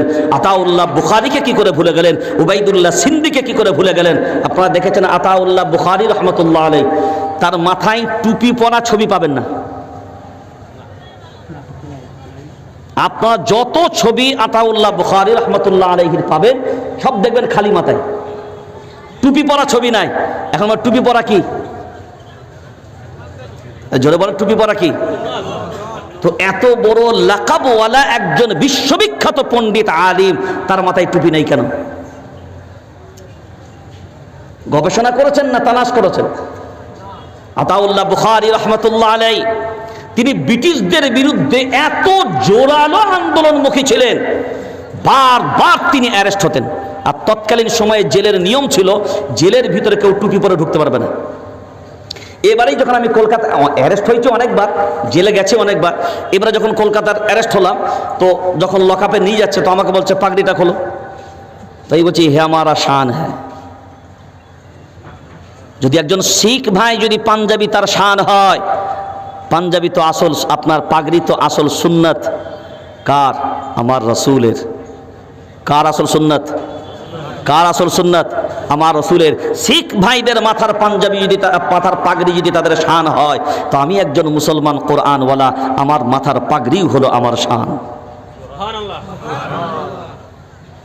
খুলিনি, খোলাতে পারেও নি। আমি কাঠগোলায় দাঁড়িয়েছি তখন আলহামদুলিল্লাহ পাগড়ি মাথায় দিয়ে উঠেছি। ये हमारा शान है। কারণ ভারতবর্ষের সংবিধান আমাকে অধিকার দিয়েছে আমি আমার ধর্ম নিয়ে বেঁচে থাকব, কারণ আমি একজন ভারতবর্ষের সংবিধানের ছাত্র। এই অধিকার দিয়েছে, আমি সংবিধান পড়েছি, আমার কাছে সংবিধান আছে। এই তো আমরা কলকাতায় আগামী 25শে জানুয়ারি, সম্ভবত হ্যাঁ 25শে জানুয়ারি সংবিধান পাঠের আয়োজন করেছি। সব ধর্মের ধর্মগুরুদের আমন্ত্রণ করেছি, সব ধর্মীয় নেতৃত্বকে আহ্বান করেছি। আসুন ভারতবর্ষের সংবিধান কি বলছে এটা আমরা খুলে আম পুরো ভারতবাসীর কাছে এটা উন্মোচন করব। কারণ সংবিধানের ভিতরে আছে কি বলেছে আমাদের কয়টা মানুষ জানে? কোন ধারা কি বলছে, কি বলেছে? আমার মসজিদ থাকবে না যাবে, আমার মন্দির থাকবে না যাবে, আমার গির্জা থাকবে না যাবে, আমার টুপি থাকবে না যাবে, আমার দাড়ি থাকবে না যাবে। কোনোদিন আমরা দেখলাম না যে এই অধিকার, এই সংবিধান আমাদের জন্য কি বলেছে। আমি আপনাকে কটা ধারা বলে দিচ্ছি, অন্তত এই কটা ধারা আপনি স্টাডি করবেন। 14 নম্বর ধারা, 15 নম্বর ধারা, 21 নম্বর ধারা, 25 নম্বর ধারা, 26 নম্বর ধারা, 27 নম্বর ধারা, 30 নম্বর ধারা। এই কটা ধারা আপনি ভারতবর্ষের একজন নাগরিক আছেন, আপনার অনিবার্য জানা দরকার আপনাকে সংবিধান কি অধিকার দিয়েছে।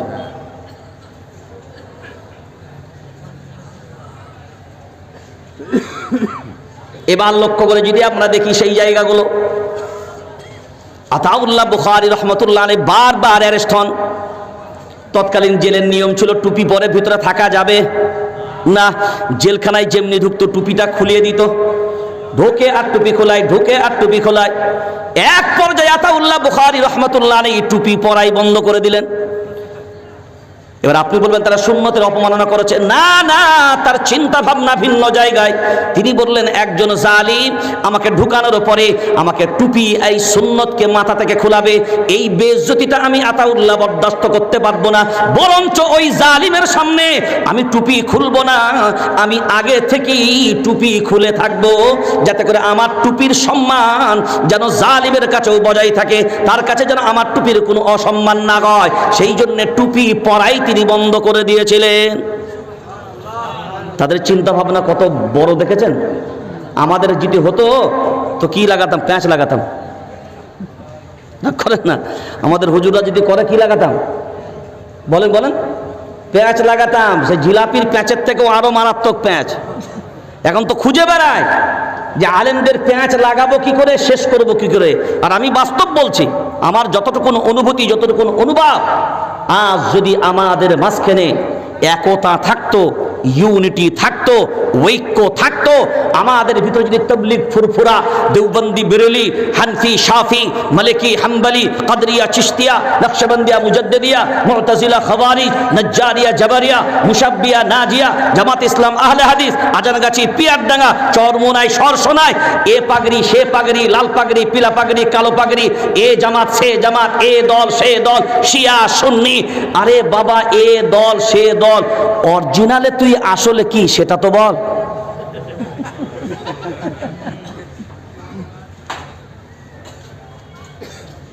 যত জামাত, যত মত, যত পদ যা আছে সারা ভারতবর্ষের জমিনে, আমার স্টাডি বলছে, আমার সমীক্ষা বলছে, আমি লিখতে গিয়ে দেখেছি, লিখনির মাধ্যমে আমি যখন তাহকিক করেছি, তখন দেখতে পেয়ে শুধু ভারতবর্ষের জমিনে মুসলমানদের দল আর জামাত আছে আলহামদুলিল্লাহ 450টা।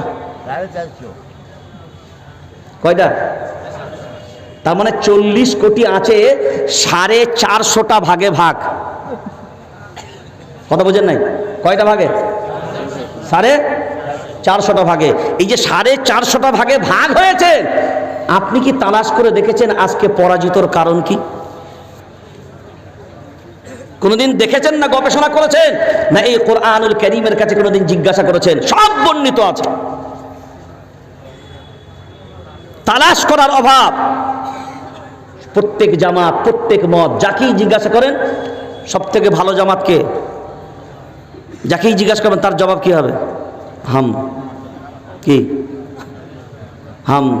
জান্নাতি দলকে হাম। সব থেকে নাম্বার 1 কে হাম। তো সবাই যদি হাম, সবাই যদি হাম, তো এই জাতির এত কেন গাম? এই জাতির এত কেন গাম? সব তো নাম্বার 1, আসলে সবই নাম্বার 1, কিন্তু যাদের জন্য নাম্বার 1 হলো এইগুলোই সব কয় নাম্বার? জোরে বলেন। সব 2 নাম্বার ভেজাল। আমি ভেজালের আলোচনা আজকে করব না, ভেজালের আলোচনা করলে তার কোনোদিন লাইফে কোনোদিন দাওয়াতে এই মঞ্চে উঠতে দেবেন না আমাকে। হ্যাঁ, যদি আমি কোরআন থেকে ভেজালের আলোচনা করি, তো বাস্তব বলছি এটা। আজকাল আমাদের মসজিদের মেম্বারগুলোও তো স্টপ হয়ে গেছে। ইমামদারকে হক বলতে আমরা দিই না, কারণ তারা যদি হক কথাগুলো তুলে ধরে তারা চাকরিও থাকবে না। অথচ মাইনে যা দেয় যেন মনে হচ্ছে যেন মুখ্যমন্ত্রী পুষেছে।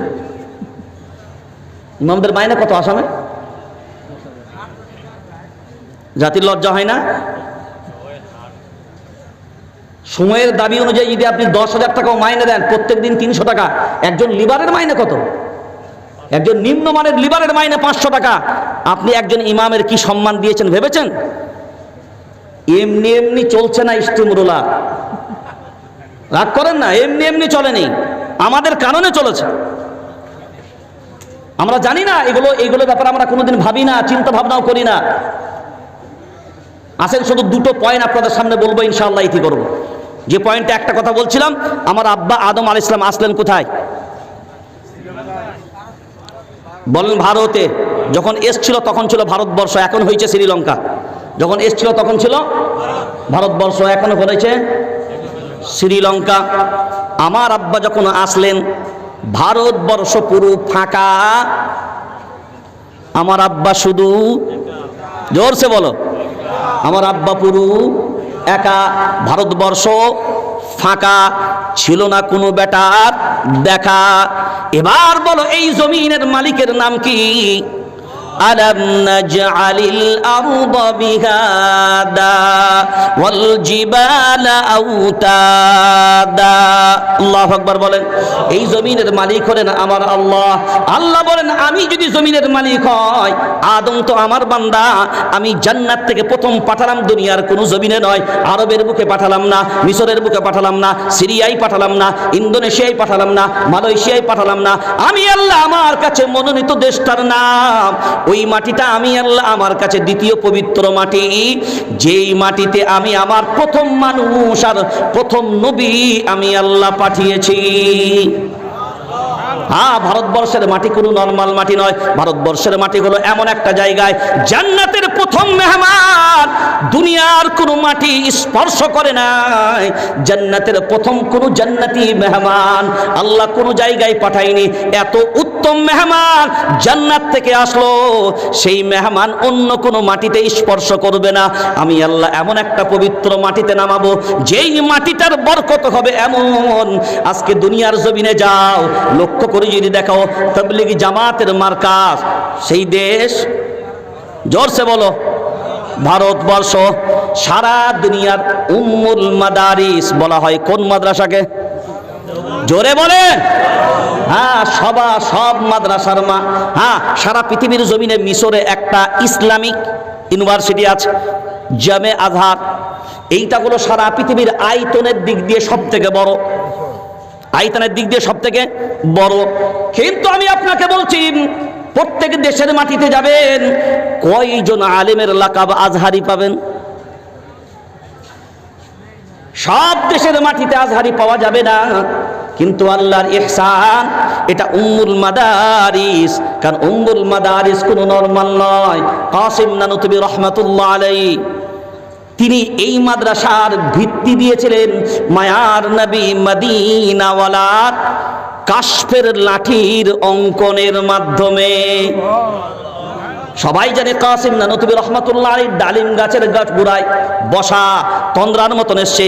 আপনি জানেন আল্লাহওয়ালা যারা হয় তাদের দিল পরিষ্কার হয়, তাদের অন্তর পরিষ্কার হয়, তাদের অন্তর পরিষ্কার পরিচ্ছন্ন থাকে, যার কারণে কাশফের মাধ্যমে আল্লাহ এদের দিলের ভিতরে বহু জিনিস আল্লাহ জানিয়ে দেয়। ওই কাশফের মাধ্যমে তিনি দেখছেন তন্ত্রা মতন। মায়ার নবী মদিনাওয়ালা বলেন, কাসিম, আমি এই লাঠি দ্বারা অঙ্কন করে দিচ্ছি, এর মাঝখানেই তুমি এই দারুল উলুমের ইদারার ভিত্তি দেবেন। যারা দারুল উলুমে পড়াশোনা করেছেন তারা জানেন, যারা দারুল উলুম দেখার জন্য গেছেন তারা জানেন, দারুল উলুম প্রথমের যে বিল্ডিং, ওই বিল্ডিংটা কেন উত্তর দক্ষিণ পূব পশ্চিম নাই, সবটাই কোণাকুণি আছে। ওই বিল্ডিং এর যে দিকে আপনি পা করবেন কিবলার দিকে পা হবে না, যেই দিকেই পা করেন, কারণ উত্তর দক্ষিণ নাই। ওর ভিতরে জানাজা হয়, জানাজার দাগটা দেখবেন কাটা আছে কোণাকুণি ভাবে, কারণ দাগটা এমন ভাবে আল্লাহর নবী কেটেছেন। ওই দাগ যখন কাসিম নানুতুবি রহমাতুল্লাহ আলাইহি গিয়ে দেখলেন, যেভাবে আমি স্বপ্নের মাধ্যমে দাগ কাটতে দেখেছি, আমি দেখেছি ওই রকম স্বচক্ষে ওই দাগটা আমি আমার চোখ দিয়ে দেখলাম। হ্যাঁ, ওই লাঠি দ্বারা স্বপ্নে যেমন দাগ কেটেছে হুবহুব তেমনি দাগ আমি স্বচক্ষে দেখেছি। ওইটার উপরেই দারুল উলুমের বিল্ডিং তৈরি হয়েছে। যার কারণে সারা দুনিয়ার জমিনে যদি আপনি যান, যে দেশে আপনি তালাশ করবেন না আল্লাহর গোলাম, আজহারি পান আর না পান, আজহারি তো পাওয়া অসম্ভব হবে। কিন্তু দারুল উলুমের শান হলো প্রত্যেকটা দেশেই যান, কোন যে প্রান্তেই যান না কেন, উলামায়ে দেওবান সব জায়গাতেই পাবেন। আজকে অনেকে উলামায়ে দেওবানকে নিয়ে অনেক কটূক্তি করে, অনেকে অনেক রকমের নাক ছিটকায়, কপাল ছিটকায়। মনে রেখে দেবেন, জান্নাতুল বাকি একটা কবরস্থান আছে, জান্নাতুল বাকি, এই কবরস্থানের নাম, এর শান, এর মর্যাদা তিরমিজি শরীফের রিওয়ায়াতের ভিতরে আল্লাহর নবী বলেছেন, কিয়ামতের ময়দান যখন হবে, মায়ার নবী মদিনাওয়ালা তার সাহাবী, 4 জন সাহাবীকে নিয়ে যখন উঠবেন, ওঠার পরে মায়ার নবী মদিনাওয়ালা অপেক্ষা করবেন। অপেক্ষা করবেন কাদের জন্য? ওই জান্নাতুল বাকিতে 10,000-এর মতন সাহাবীর কবর আছে। ওই জান্নাতুল বাকিতে শায়িত আছেন যারা, ওই জান্নাতুল বাকির সব মাইয়াত যারা হয়ে গেছেন, ওখানে যারা কবরস্থ আছেন, তাদের জন্য মায়ার নবী অপেক্ষা করবেন। জান্নাতুল বাকিতে যারা আছেন সবাই উঠবেন, মায়ার নবীর সঙ্গী হবেন। তারপরে জান্নাতুল মুআল্লাকে যারা শায়িত আছেন, তারপরে তারা নবীর সঙ্গী হবেন। তারপরে কিয়ামতের ময়দানে আমার রবের সামনে হাজিরা দেবে ওই জান্নাতুল বাকি। আজকে যারা দেওবানদের নাম শুনলেই কপাল ছিটকান, আজ আলিমদের নাম শুনলে কপাল ছিটকান। এই জান্নাতুল বাকিতে 1 জন 2 জন নয়, আল্লাহর গোলাম, দেওবান দারুল উলুমের 21 জন আলিমে দ্বীন শায়িত আছেন। কয়জন বললাম? তার মধ্যে হযরত মাওলানা জাকারিয়া রহমাতুল্লাহ আলাইহি, হযরত মাওলানা জাকারিয়া রহমাতুল্লাহ আলাইহি তিনিও শায়িত আছেন জান্নাতুল বাকিতে যারা দেওবন্দ সম্পর্কে কটূক্তি করেন তাদের ভাবা দরকার তাদের 21 জন আলেমকে আল্লাহ ঠাঁই দিয়েছে কোথায়? জোরে বলেন। আজকে অনেকে আছে কাফিরের ফতোয়া দেয়, অনেকে কটূক্তি করে, আই রে আফসোস। চোখ থাকতে নজর আলী নাম দিয়েছো, নিজের চোখ থাকতে কানা নাম দিয়েছো নজর আলী। তোমার চোখ নাই যে তুমি দেখতে পারো। এই যে পানি পানি, এদিকে জীবাণু আছে না নাই? জোরে বলেন। এটা কি মিনারেল ওয়াটার না ফিল্টার? জোরে বলেন। আপনি এই পানিটাকেও পরীক্ষা করেন, এতেও জীবাণু আছে, কিন্তু এই জীবাণু আপনারা কেউ দেখতে পাচ্ছেন? কারণ আপনার চোখ দ্বারা এই জীবাণু দেখার ক্ষমতা। এই জীবাণুটা দেখতে গেলে চোখটাও তেমন। এই জীবাণু দেখতে গেলে কি দিয়া দেখবেন? জোরে বলেন, কি দিয়ে দেখবেন? শিক্ষিত ছেলেরা কেউ নাই নাকি এখানে? আরে কি দিয়া দেখবা? মাইক্রোস্কোপ যন্ত্র দিয়ে দেখতে হবে। আল্লাহ ওয়ালা যারা হয় তাদের দিলটাই মাইক্রোস্কোপ যন্ত্র আল্লাহ বানিয়ে দেয়। তাদের দিলটা কি আল্লাহ যন্ত্র বানিয়ে দেন, কারণ ওই নজরে কোনো অবস্থায় কেউ বাদ পড়বে না। এবার ভাবনা চিন্তা করে বলেন, আমার আব্বা এই দেশের মাটিতে আসলেন একা, ভারতবর্ষ ফাঁকা, ছিল না কোনো বেটার দেখা। তাহলে এই জমিনের মালিক ছিলেন আমার আব্বা। আমার আব্বা আদম আলাইহিস সালামকে এই জমিনটা দিলেন। এখন বলেন আমাদের সকলের আব্বা হলো আদম। এখন বলেন আপনাদের এলাকার যাদের আব্বা মারা গেছে, যাদের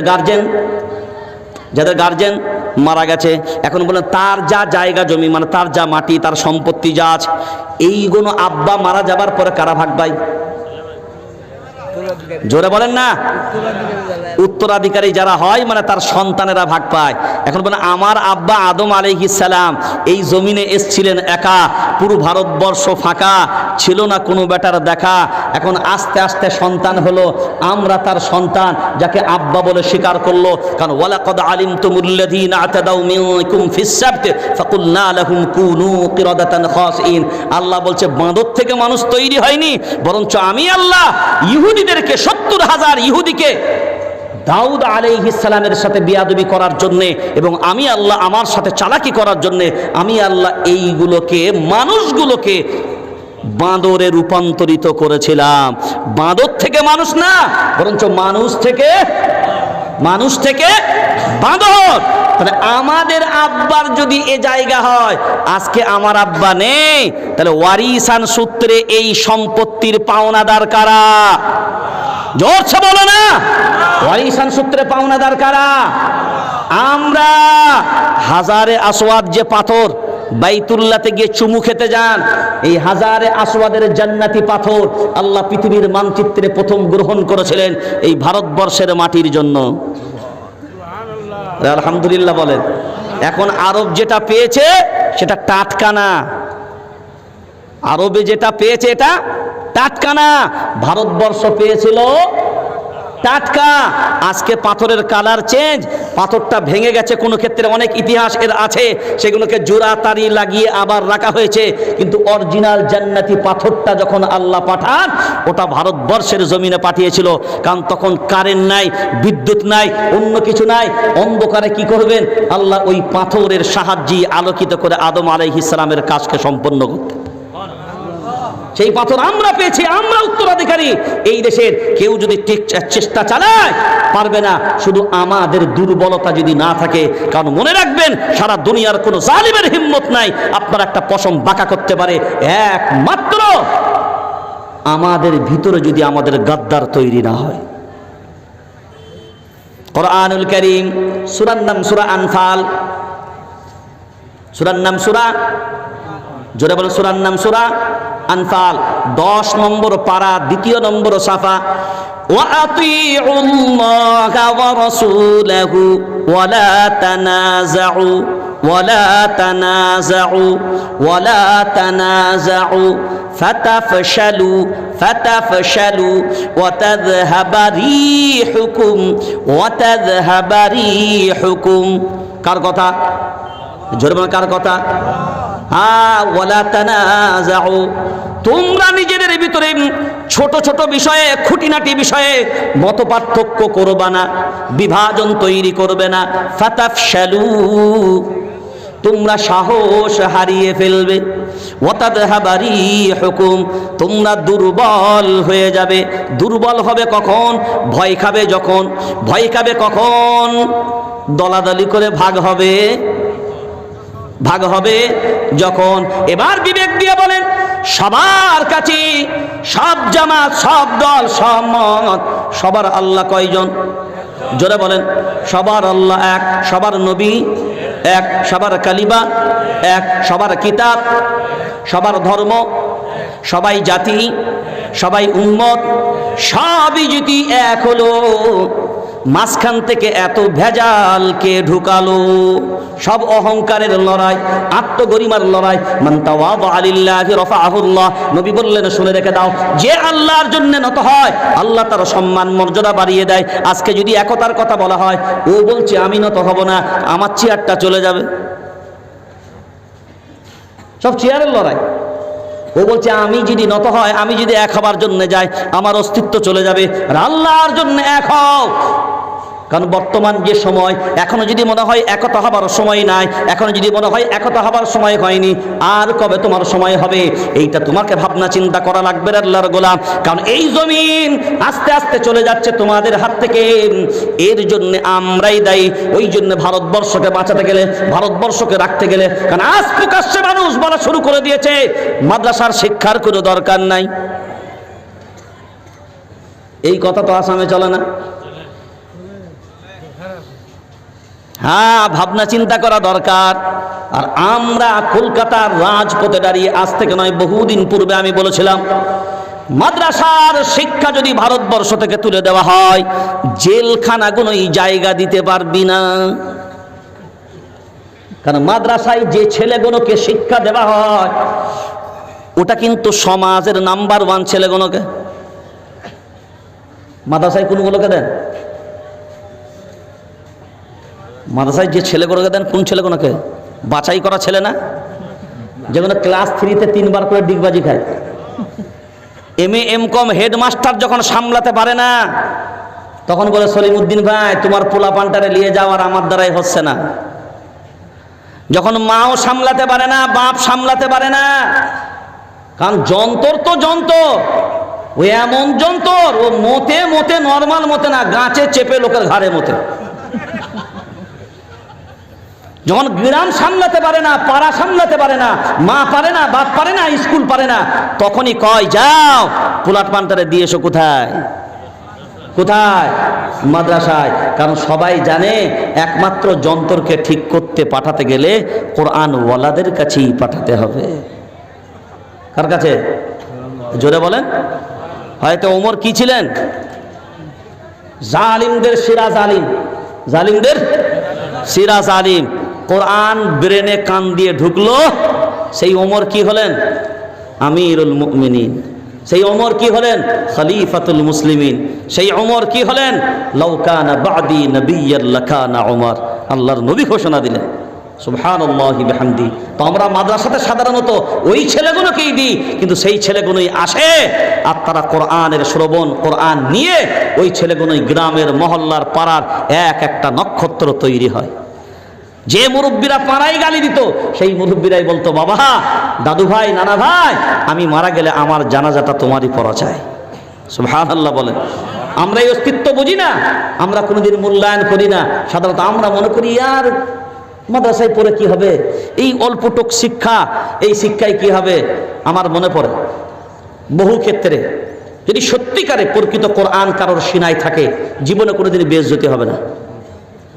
কি বললাম? জীবনে কোনোদিন বেইজ্জতি, কারণ আল্লাহ বেইজ্জতি করাবে না। হেফাজতের দায়িত্বও আল্লাহ থাকবেন। আপনারা জানেন যে আল্লাহ নবী সাল্লাল্লাহু আলাইহি সাল্লাম যখন হিজরত করেছিলেন, তো হিজরত করার সময় আবু বকর সিদ্দিক রাদিয়াল্লাহু তাআলা আনহু সঙ্গী ছিলেন। তো সঙ্গী থাকার পরে একটা কোথাও লুকিয়েছিলেন না? কি, কোন জায়গায় লুকিয়েছিলেন বলেন তো? আলেমরা বলবেন না, দাঁড়ান, আলেমদের জ্ঞান যারা খুব ছোট করে দেখি একটু। আপনারা সবাই বলেন। আরে কোথায় লুকিয়েছিল? আত্মগোপন করেছিলেন কোথায়? গাড়ে হীরা না? আর জোরে বলেন না। হ্যাঁ, তো এইটা কোথায় নাজিল হইল? এবার ওলামায়ে কেরামরা বলেন কি? কোরআনুল কারীম নাজিল হয় ইকরা, এটা হলো গারে হীরা, এটা হলো গারে হীরা। আর আল্লাহর নবী আশ্রয় নিয়েছিলেন সেটা হলো গারে সুর। সবাই বলেন গারে সুর। গার মানে গুহা। হ্যাঁ, ওই গারে সুর, ওই পাহাড়ের নামটাই ছিল সুর, মানে সৌর পাহাড় বলা হতো, সেটা গারে সুর বলা হয়। এখন এখানে দুইজন ছিলেন, আল্লাহর নবী এবং আবু বকর সিদ্দিক রাদিয়াল্লাহু তাআলা। এখন বলেন, ইনাদের ভেতরে থাকার পরে আল্লাহ ওই মুখটা কিছু দিয়ে ঢেকে দিয়েছিল না? কি দ্বারা? সবাই জোরে বলেন না রে ভাই। মাকড়সার জাল। আর ও কবুতর। কয়টা কবুতর ছিল? আরে কবুতরটা কয়টা ছিল? জোরে বলেন না। একটা কবুতর। আচ্ছা, মদা ছিল না মাদি ছিল? মানে মেয়ে ছেলে না বেটা ছেলে কবুতর? জোরে বলেন। আচ্ছা, কটা ডিম পেড়েছিল? কয়টা? আজকে যারা যারা ডিমটা সঠিক বলবে, আমি মাদ্রাসা কর্তৃপক্ষকে বলবো সবাইকে পুরস্কার দেবেন। কয়টা ডিম পেড়েছিল?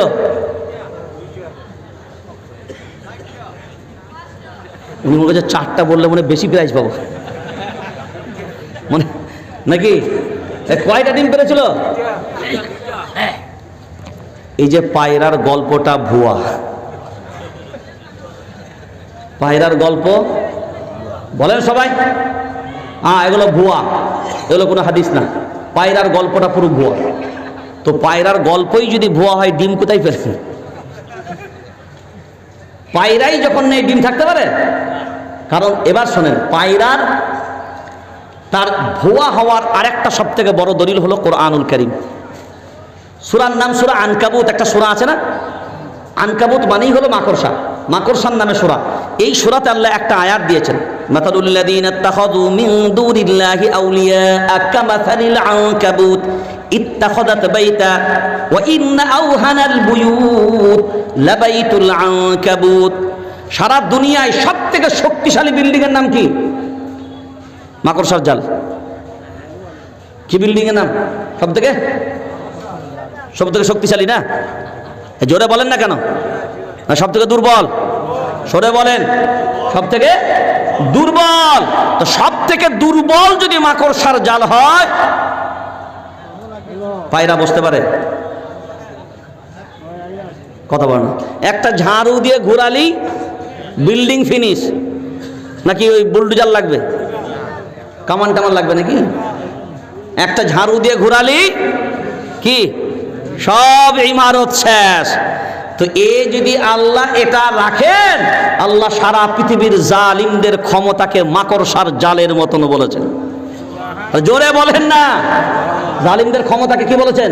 মাকড়সার জালের মতন।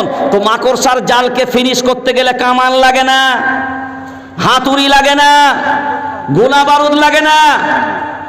আল্লাহ বলছেন একটা ঝাড়ু দিয়ে শুধু ফিনিশ, এরাম ঘুরিয়ে দিবি ফিনিশ। আমি আল্লাহ যখন শেষ করব, নমরুদের জিজ্ঞাসা কর, যেটাকে দিয়ে সাইজ করেছিলাম খুব হ্যামস্যাম যুবক মশা দ্বারা। তবে কি মশা দ্বারা? জোরে বলেন। ল্যাংরা বিকলঙ্গ। আল্লাহ বলছেন পৃথিবীর সব থেকে বড় জালিমটাকে সাইজ করব কি দ্বারা? বিকলঙ্গ দ্বারা। যার ক্ষমতা নাই তার দ্বারা সাইজ করব। সেই আল্লাহ বুঝি আর নাই? ওরে মুসলমান, একটা জিনিস ভেবে নেবেন এই জায়গা থেকে, নমরুদের জামানাতেও আমরা ছিলাম সংখ্যালঘু, আমরা পরাজয় বরণ করিনি, আমরাই বিজয় লাভ করেছি। ফিরাউনের সময়তেও ছিলাম আমরা সংখ্যালঘু, পরাজয় বরণ করিনি, আমরাই বিজয় লাভ করেছি।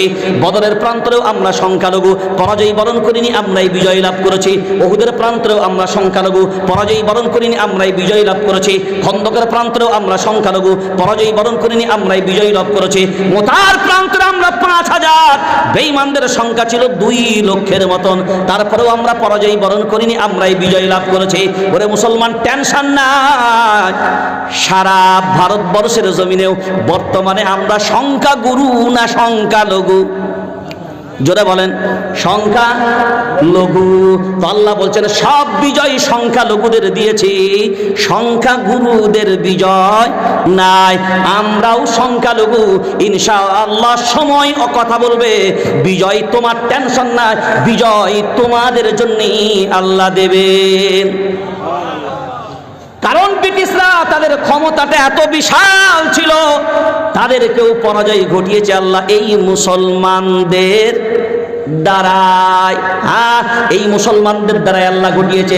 মানুষ অনেক কটু কথা অনেক রকমের বলতে পারে, যাও আমার কথা নয়, দিল্লির ইন্ডিয়ান গেটে চলে যাও, তোমাদের খোদাই করে লেখা ভারতবর্ষের স্বাধীনতা সংগ্রামীদের নাম 1 জন 2 জন 10 জন 1000 2000 না, 97,000-এর থেকে বেশি নাম খোদাই করে ইন্ডিয়ান গেটে লেখা আছে। ওই 97,000-এর ভিতরে শুধু মুসলমানদের নাম লেখা আছে 63,000-এর থেকেও বেশি। এইগুলোকে মুছে নিতে চাচ্ছে অনেকে, এইগুলোকে মুছতে তারাই দেবে না, প্রকৃত ওলামাই কেরাম হবে যারা। কারণ আজ বর্তমান সমাজে শুধু নামাজ রোজার কথা বললে হবে না, আপনার অস্তিত্বের কথা বোঝাতে হবে, আপনার অস্তিত্ব কি মানুষকে জানাতে হবে। আর আপনার অস্তিত্ব মুছে গেলে, আপনার শক্তি মুছে গেলে আপনি ভিক্ষুকের থেকেও নিচেই চলে যাবেন। সেই জন্য মনে রাখতে হবে এটা আমার বাপের দেশ। কার বাপের দেশ? জোরে বলেন, কার বাপের দেশ? যতই চালাকি করুক, যত চক্রান্ত করুক, ওয়ামাকারু ওয়ামাকারাল্লাহ ওয়াল্লাহু খায়রুল মাকিরিন, সব চক্রান্তের বড় চক্রান্তকারীর নাম কি? জোরসে বলো না, জোরসে বলো না। তো সেই আল্লাহ আছে না নাই? জোরে বলেন। তাহলে মশা দ্বারা নমরুদ সাইজ, পানি দ্বারা জোরে বলেন ফিরাউন। আগুন দিয়েও ইব্রাহিম আলাইহিস সালামকে সাইজ করতে, আমার বাপকে আগুন দিয়েও পারিসনি, পানিতেও পারিসনি, ইউনুস আলাইহিস সালামকে মাছও পারিসনি। আল্লাহ বুঝাচ্ছেন এগুলো, যে এগুলো যেমন পারেনি, ফাস্তাজাবনা লাহু ওয়া নাজ্জাইনাহু মিনাল গাম্মি ওয়া কাযালিকা নুনজিল জোরসে বলো না মুমিনিন। আরে এরাও যেমন বিপদ থেকে আমি আল্লাহ সাহায্য করেছি, আমার কাছে সাহায্য চেয়েছে, তোরাও যখন মুমিন আমি আল্লাহ আমার কাছে সাহায্য চাইবি, উদউনি আস্তাজিব লাকুম, আমি আল্লাহ সাহায্যের জন্য রেডি আছি। ওয়া ইযা সাআলাকা ইবাদি আন্নী ফাইন্নী করিব উজিবু দাওয়াতাদ দাঈ ইযা দাআনি ফালইস্তাজিবুলি ওয়াল ইউমিনু বি লাআল্লাহুম ইয়ারশুদুন। আমি আল্লাহ যেমন তোর ডাকে সাড়া দেব, আমিও আল্লাহ যখন ডাকবো তোরাও তোরাও তোরাও। আজকে আমরা আল্লাহর ডাকে সাড়া দিই না, কিন্তু আমাদের ডাকে আল্লাহ সাড়া দেন। সেই জন্য আপনাকে আমাকে মনে রাখতে হবে, ওলামায়ে কেরামদের থাকা প্রয়োজন আছে না নাই? মাদ্রাসা থাকা প্রয়োজন আছে না নাই?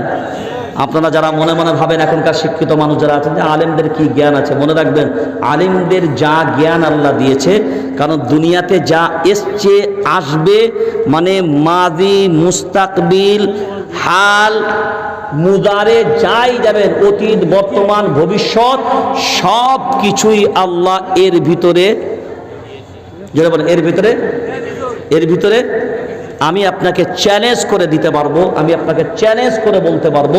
সে টপিকটা আজকে আলোচনা করব না, আমি চ্যালেঞ্জ করব সারা পৃথিবীর বিজ্ঞান যা নিয়েছে যা পেয়েছে সব কোরআন থেকে নেওয়া হয়েছে।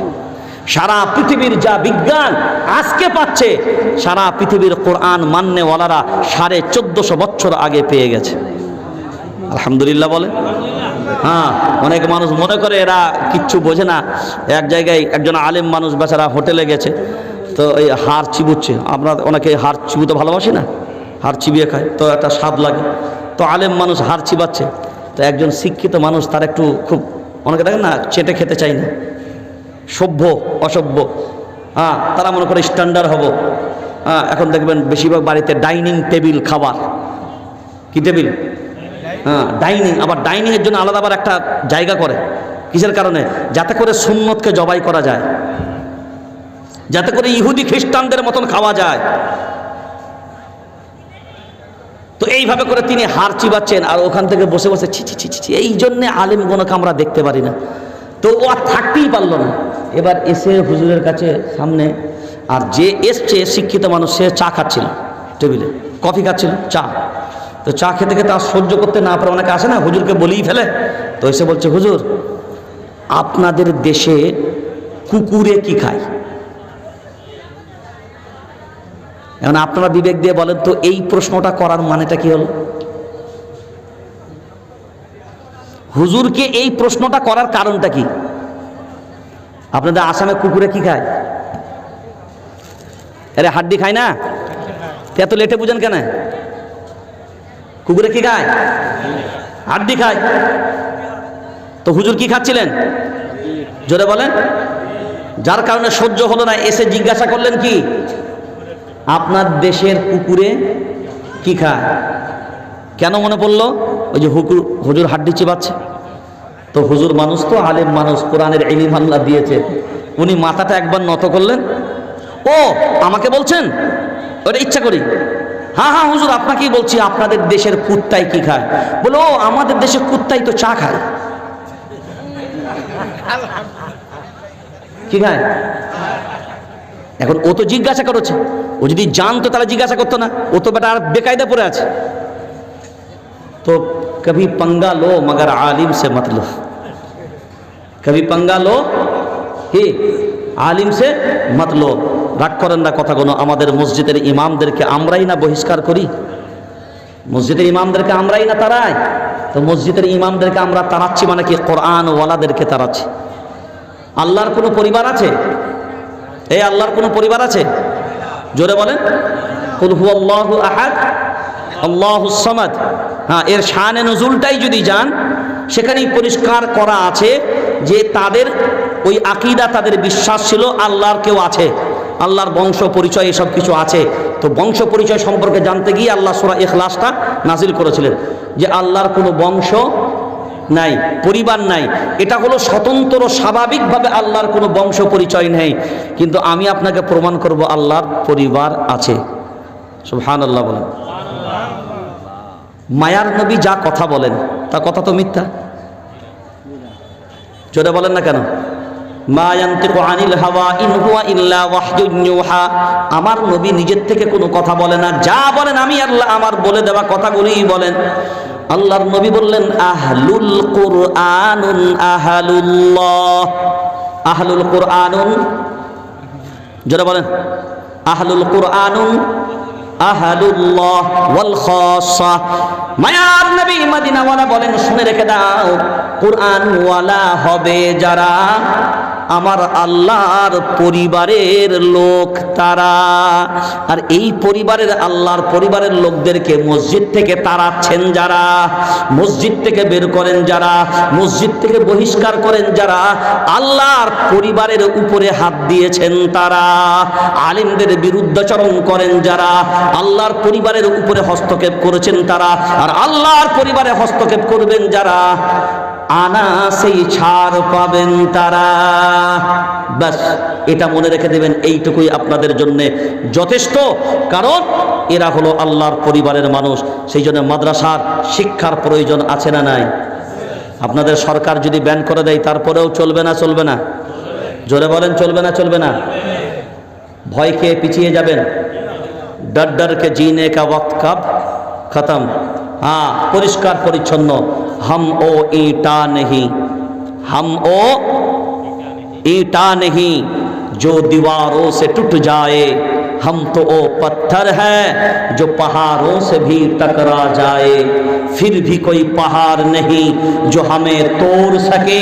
हिंदुस्तान तो क्या दुनिया में भी किसी माई का लाल नहीं जो मुसलमान को दुनिया से मिटा सके।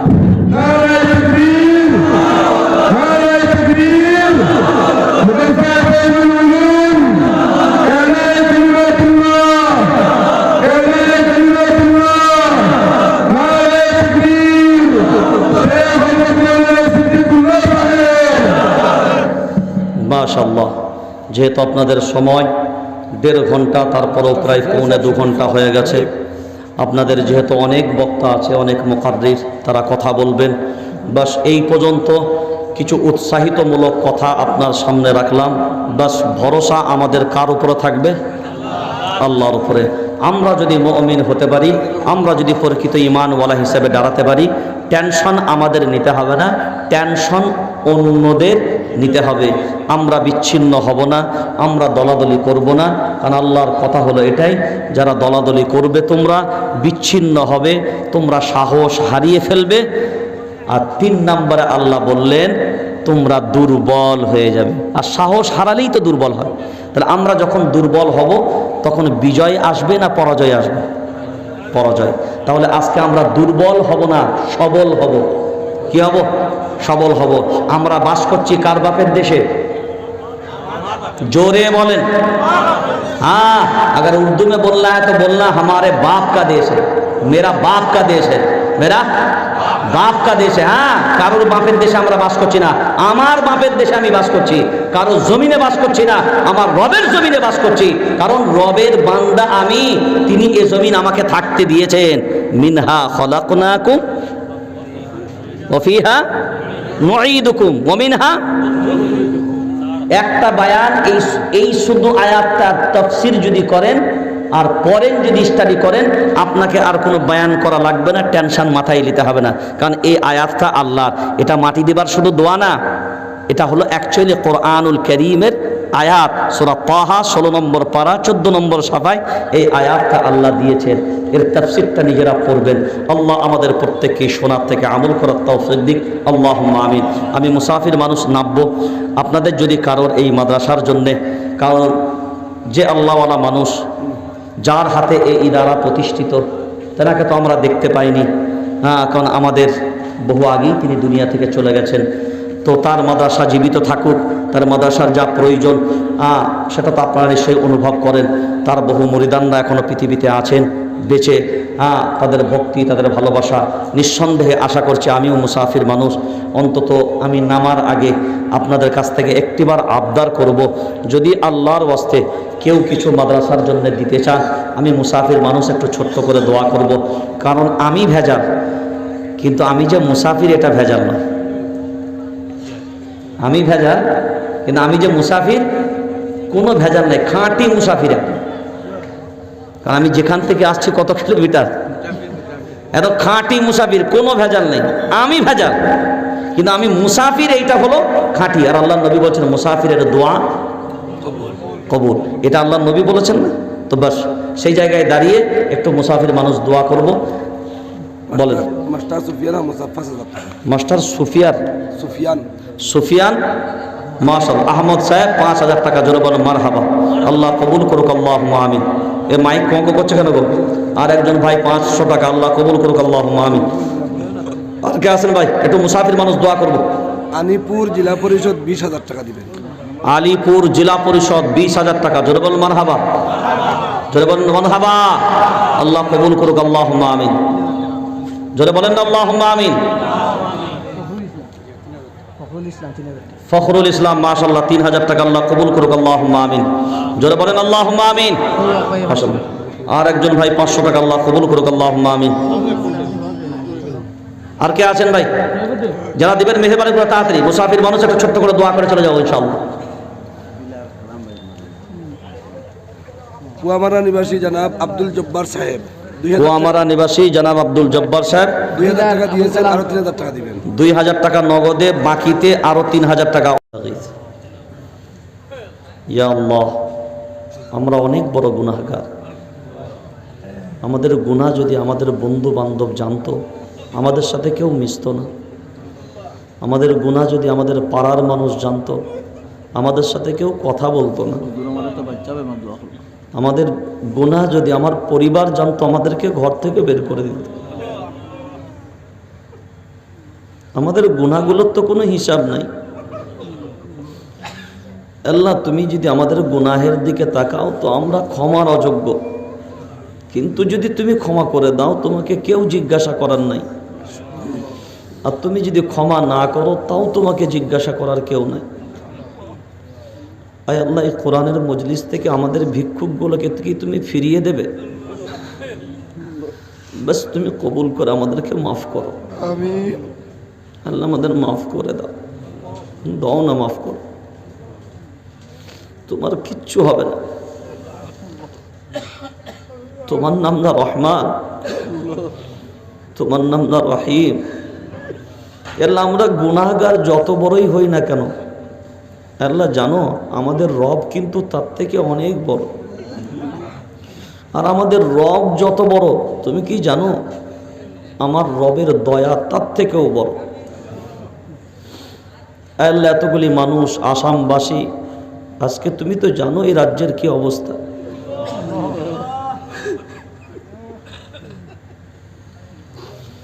আল্লাহ তুমি জানো, আমাকে তুমি নিশ্চয়ই চেনো। আমি নিজে সারা দুনিয়ার যত দেশের টেনশন আমার মাথায় না থাকে, তার থেকে বেশি আসামবাসীর টেনশন থাকে। আল্লাহ গুগলের ম্যাপ থেকে যদি এরা না সরে যায়, তো তোমার রহমতের নজর থেকে কেন সরবে এরা? বাস আমি গুনাহগার, এতে কোনো সন্দেহ নাই, কিন্তু আমি মুসাফির, এতেও তো সন্দেহ নাই। আমরা গুনাহগার, কোনো সন্দেহ নাই, কিন্তু জানো তো আমাদের একটা পরিচয় আছে মারাত্মক। ওই পরিচয় কি তোমাকে দেব? তুমি তো জানো, তারপরেও তোমাকে দিচ্ছি। আমরা কিন্তু তোমার হাবিবের উম্মত।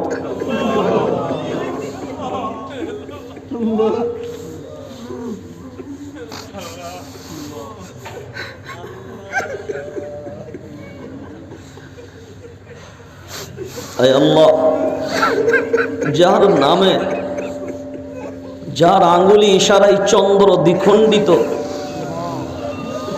তার উম্মতরা কষ্ট পাবে। আল্লাহ নিশ্চয়ই তুমি সইতে পারবে। আল্লাহ তুমি পৃথিবীর জালিম নমরুদ, ফিরাউন, সাদ্দাদ, হামান, আবুল আহাব, আবু জাহিল, উতবা, সাইবাকে সাইজ করেছো। আল্লাহ যারা বর্তমান সময়ে এই মুসলমানদের উপরে জুলুম করছে, আল্লাহ তাদের হয় তুমি হিদায়েত দাও, নতুবা তোমার আদালতে কোরআনের মাহফিল থেকে মামলা দিয়ে গেলাম, ফাইসাল্লাহ তুমি করে দাও। আমিন। আল্লাহ জালিমদের হাত থেকে মুক্তির ব্যবস্থা করে দাও। ব্যাস তুমি আমাদের উপরে রাজি হয়ে যাও। যে পথে চললে তুমি রাজি, সে পথে চালাও। যে পথে চললে তুমি নারাজ, সে পথ থেকে দূরে সরিয়ে দাও। তুমি যদি মাফ না করো, তোমার বান্দাগুলি অনেক দুর্বল, কিন্তু তোমার আযাব অনেক কঠিন, আল্লাহ সহ্য করতে পারবে না। আল্লাহ দুনিয়াতে সন্তান কাঁদলে মা সহ্য করতে পারে না।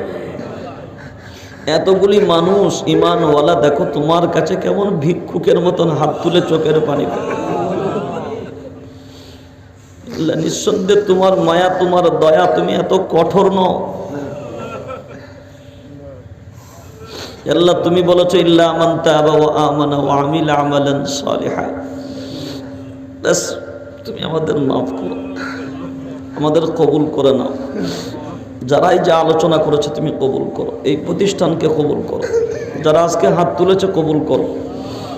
আয় আল্লাহ আসামবাসীকে তুমি সুখে রাখো, জালিমদের হাত থেকে তাদেরকে নিরাপত্তা দাও। আয় আল্লাহ জালিমদের হাত থেকে তাদেরকে নিরাপত্তা দাও, তাদের মনের সাহস দাও, তাদের দুর্বলতা দূর করে দাও। তাদের যা প্রয়োজন তুমি তাদের তোমার গাইবি খাজানা থেকে পূরণ করে দাও। আসমানি বালা মুসিবত আসমানে উঠিয়ে নাও, জমিনের বালা মুসিবতগুলো জমিনে দাফন করে দাও। আল্লাহ এখানে অনেক মুরব্বীরা হাত তুলেছে, দেখো একবার তাকিয়ে, অনেক সাদা দাড়িওয়ালারা হাত তুলেছে। তোমার হাবিব বলেছে সাদা দাড়িওয়ালারা হাত তুললে আল্লাহ ক্ষমা না করে পারে না, লজ্জা লাগে। আমাদের ভিতরে অনেকে অসুস্থ, আমাদের মুরব্বীরা, তুমি বলেছো ওয়াইদা মারিজতু ফাহুয়া ইয়াশফি, বিমারি তোমার থেকে আর শিফাও তোমার থেকে। আল্লাহ শিফা আজিলা কামিলা তুমি দান করো। এই আল্লাহ যেতে শিফা আছে তুমি চাই দান করো। বাস আমাদের উপরে রাজি হয়ে যাও। আমাদের সবার যা প্রয়োজন তুমি জানো, বাস সবারকে তোমার সব প্রয়োজন তুমি গাইবি খাজানা থেকে পূরণ করে দাও। আল্লাহ যারা কোরআনের জন্য দান করেছে, দানের ওয়াদা করেছে, তাদের সবটাই তুমি জায়েজ মাকসাদকে পূরণ করে দাও। আয় আল্লাহ তারা যে যার নিয়তে করেছে নিয়তকে সফলতা দান করো, কবুল করে নাও। কোরআন সুন্নাহর আলোতে চলার তৌফিক দান করো। যেদিকে চললে, যে পথে চললে তুমি ও তোমার হাবিব সন্তুষ্ট হবে সে পথে চালিয়ে নাও। আয় আল্লাহ সবকে তোমার প্রিয় হাবিবের রওজায় পৌঁছে দাও। তার আসলে সমস্ত নবী পাকদের পক্ষে সব সাহাবায়ে কেরাম থেকে নিয়ে মুমিন মুমিনাত, মুসলিম মুসলিমাত, আত্মীয় স্বজন, পাড়া প্রতিবেশী আয় আল্লাহ, যে আল্লাহওয়ালা মানুষ, আল্লাহ যার দ্বারাই এ প্রতিষ্ঠান প্রতিষ্ঠিত হয়েছে, আয় আল্লাহ তার কবরের সওয়াবকে তুমি পৌঁছে দাও। যারা তার প্রতিষ্ঠানকে জীবিত রেখেছে, আয় আল্লাহ তাদেরকে তুমি হায়াত কিসমত দারাজ করে দাও। আয় আল্লাহ আমাদের সকলকে মাগফিরাত করো। আমাদের ভিতর থেকে যাদের আব্বা মা পরিবারের যারা দুনিয়া থেকে চলে গেছে তাদেরকে মাগফিরাত করে দাও। জান্নাতের উঁচু মাকাম তুমি দান করো। আল্লাহ, যে বিভিন্ন ছেলেরা আমাদের বিদেশে আছে, বাইরে আছে, তারা দোয়ার দরখাস্ত করেছে, আল্লাহ তাদেরকে সহি সালামত হিফাজত করো। আল্লাহ আমাদের ভিতরে রিজিকের বরকত দান করো, জমির ফসলের তুমি বরকত দান করো। যারা চাল ডাল বিভিন্ন রকমের নিয়ত করেছে, আল্লাহ তাদের সকলের নিয়তের সফলতা দান করো। আল্লাহ, যে দোয়াগুলো চাইলাম, চাইতে পারলাম না, অন্তরে লুকায়িত সে সমূহ দোয়াকে তুমি কবুল করে নাও। যারা দোয়ার জন্য বলেছেন, বলেন, হক রাখেন, আশা রাখেন, জায়েজ মাকসাদকে পূরণ করে দাও। তোমার হাবিবের সদকায়, তোমার খাস রহমতের বাবরকতে, নেক আমলের বরকতে আমাদের সকলের দোয়াকে কবুল করো। যার হাতকে তুমি পছন্দ করো তার হাতের সাথে আমাদের হাতকে শামিল করে নাও। আল্লাহ, যা আমাদের জন্য মঙ্গল তা দান করো, যা অমঙ্গল তার থেকে পানাহ চাচ্ছি মুক্তি দাও। تقبل منا إنك أنت السميع العليم وتب علينا إنك أنت التواب الرحيم. سبحان ربك رب العزة عما يصفون وسلام على المرسلين والحمد لله رب العالمين. آمين يا أرحم الراحمين. السلام عليكم ورحمة الله وبركاته.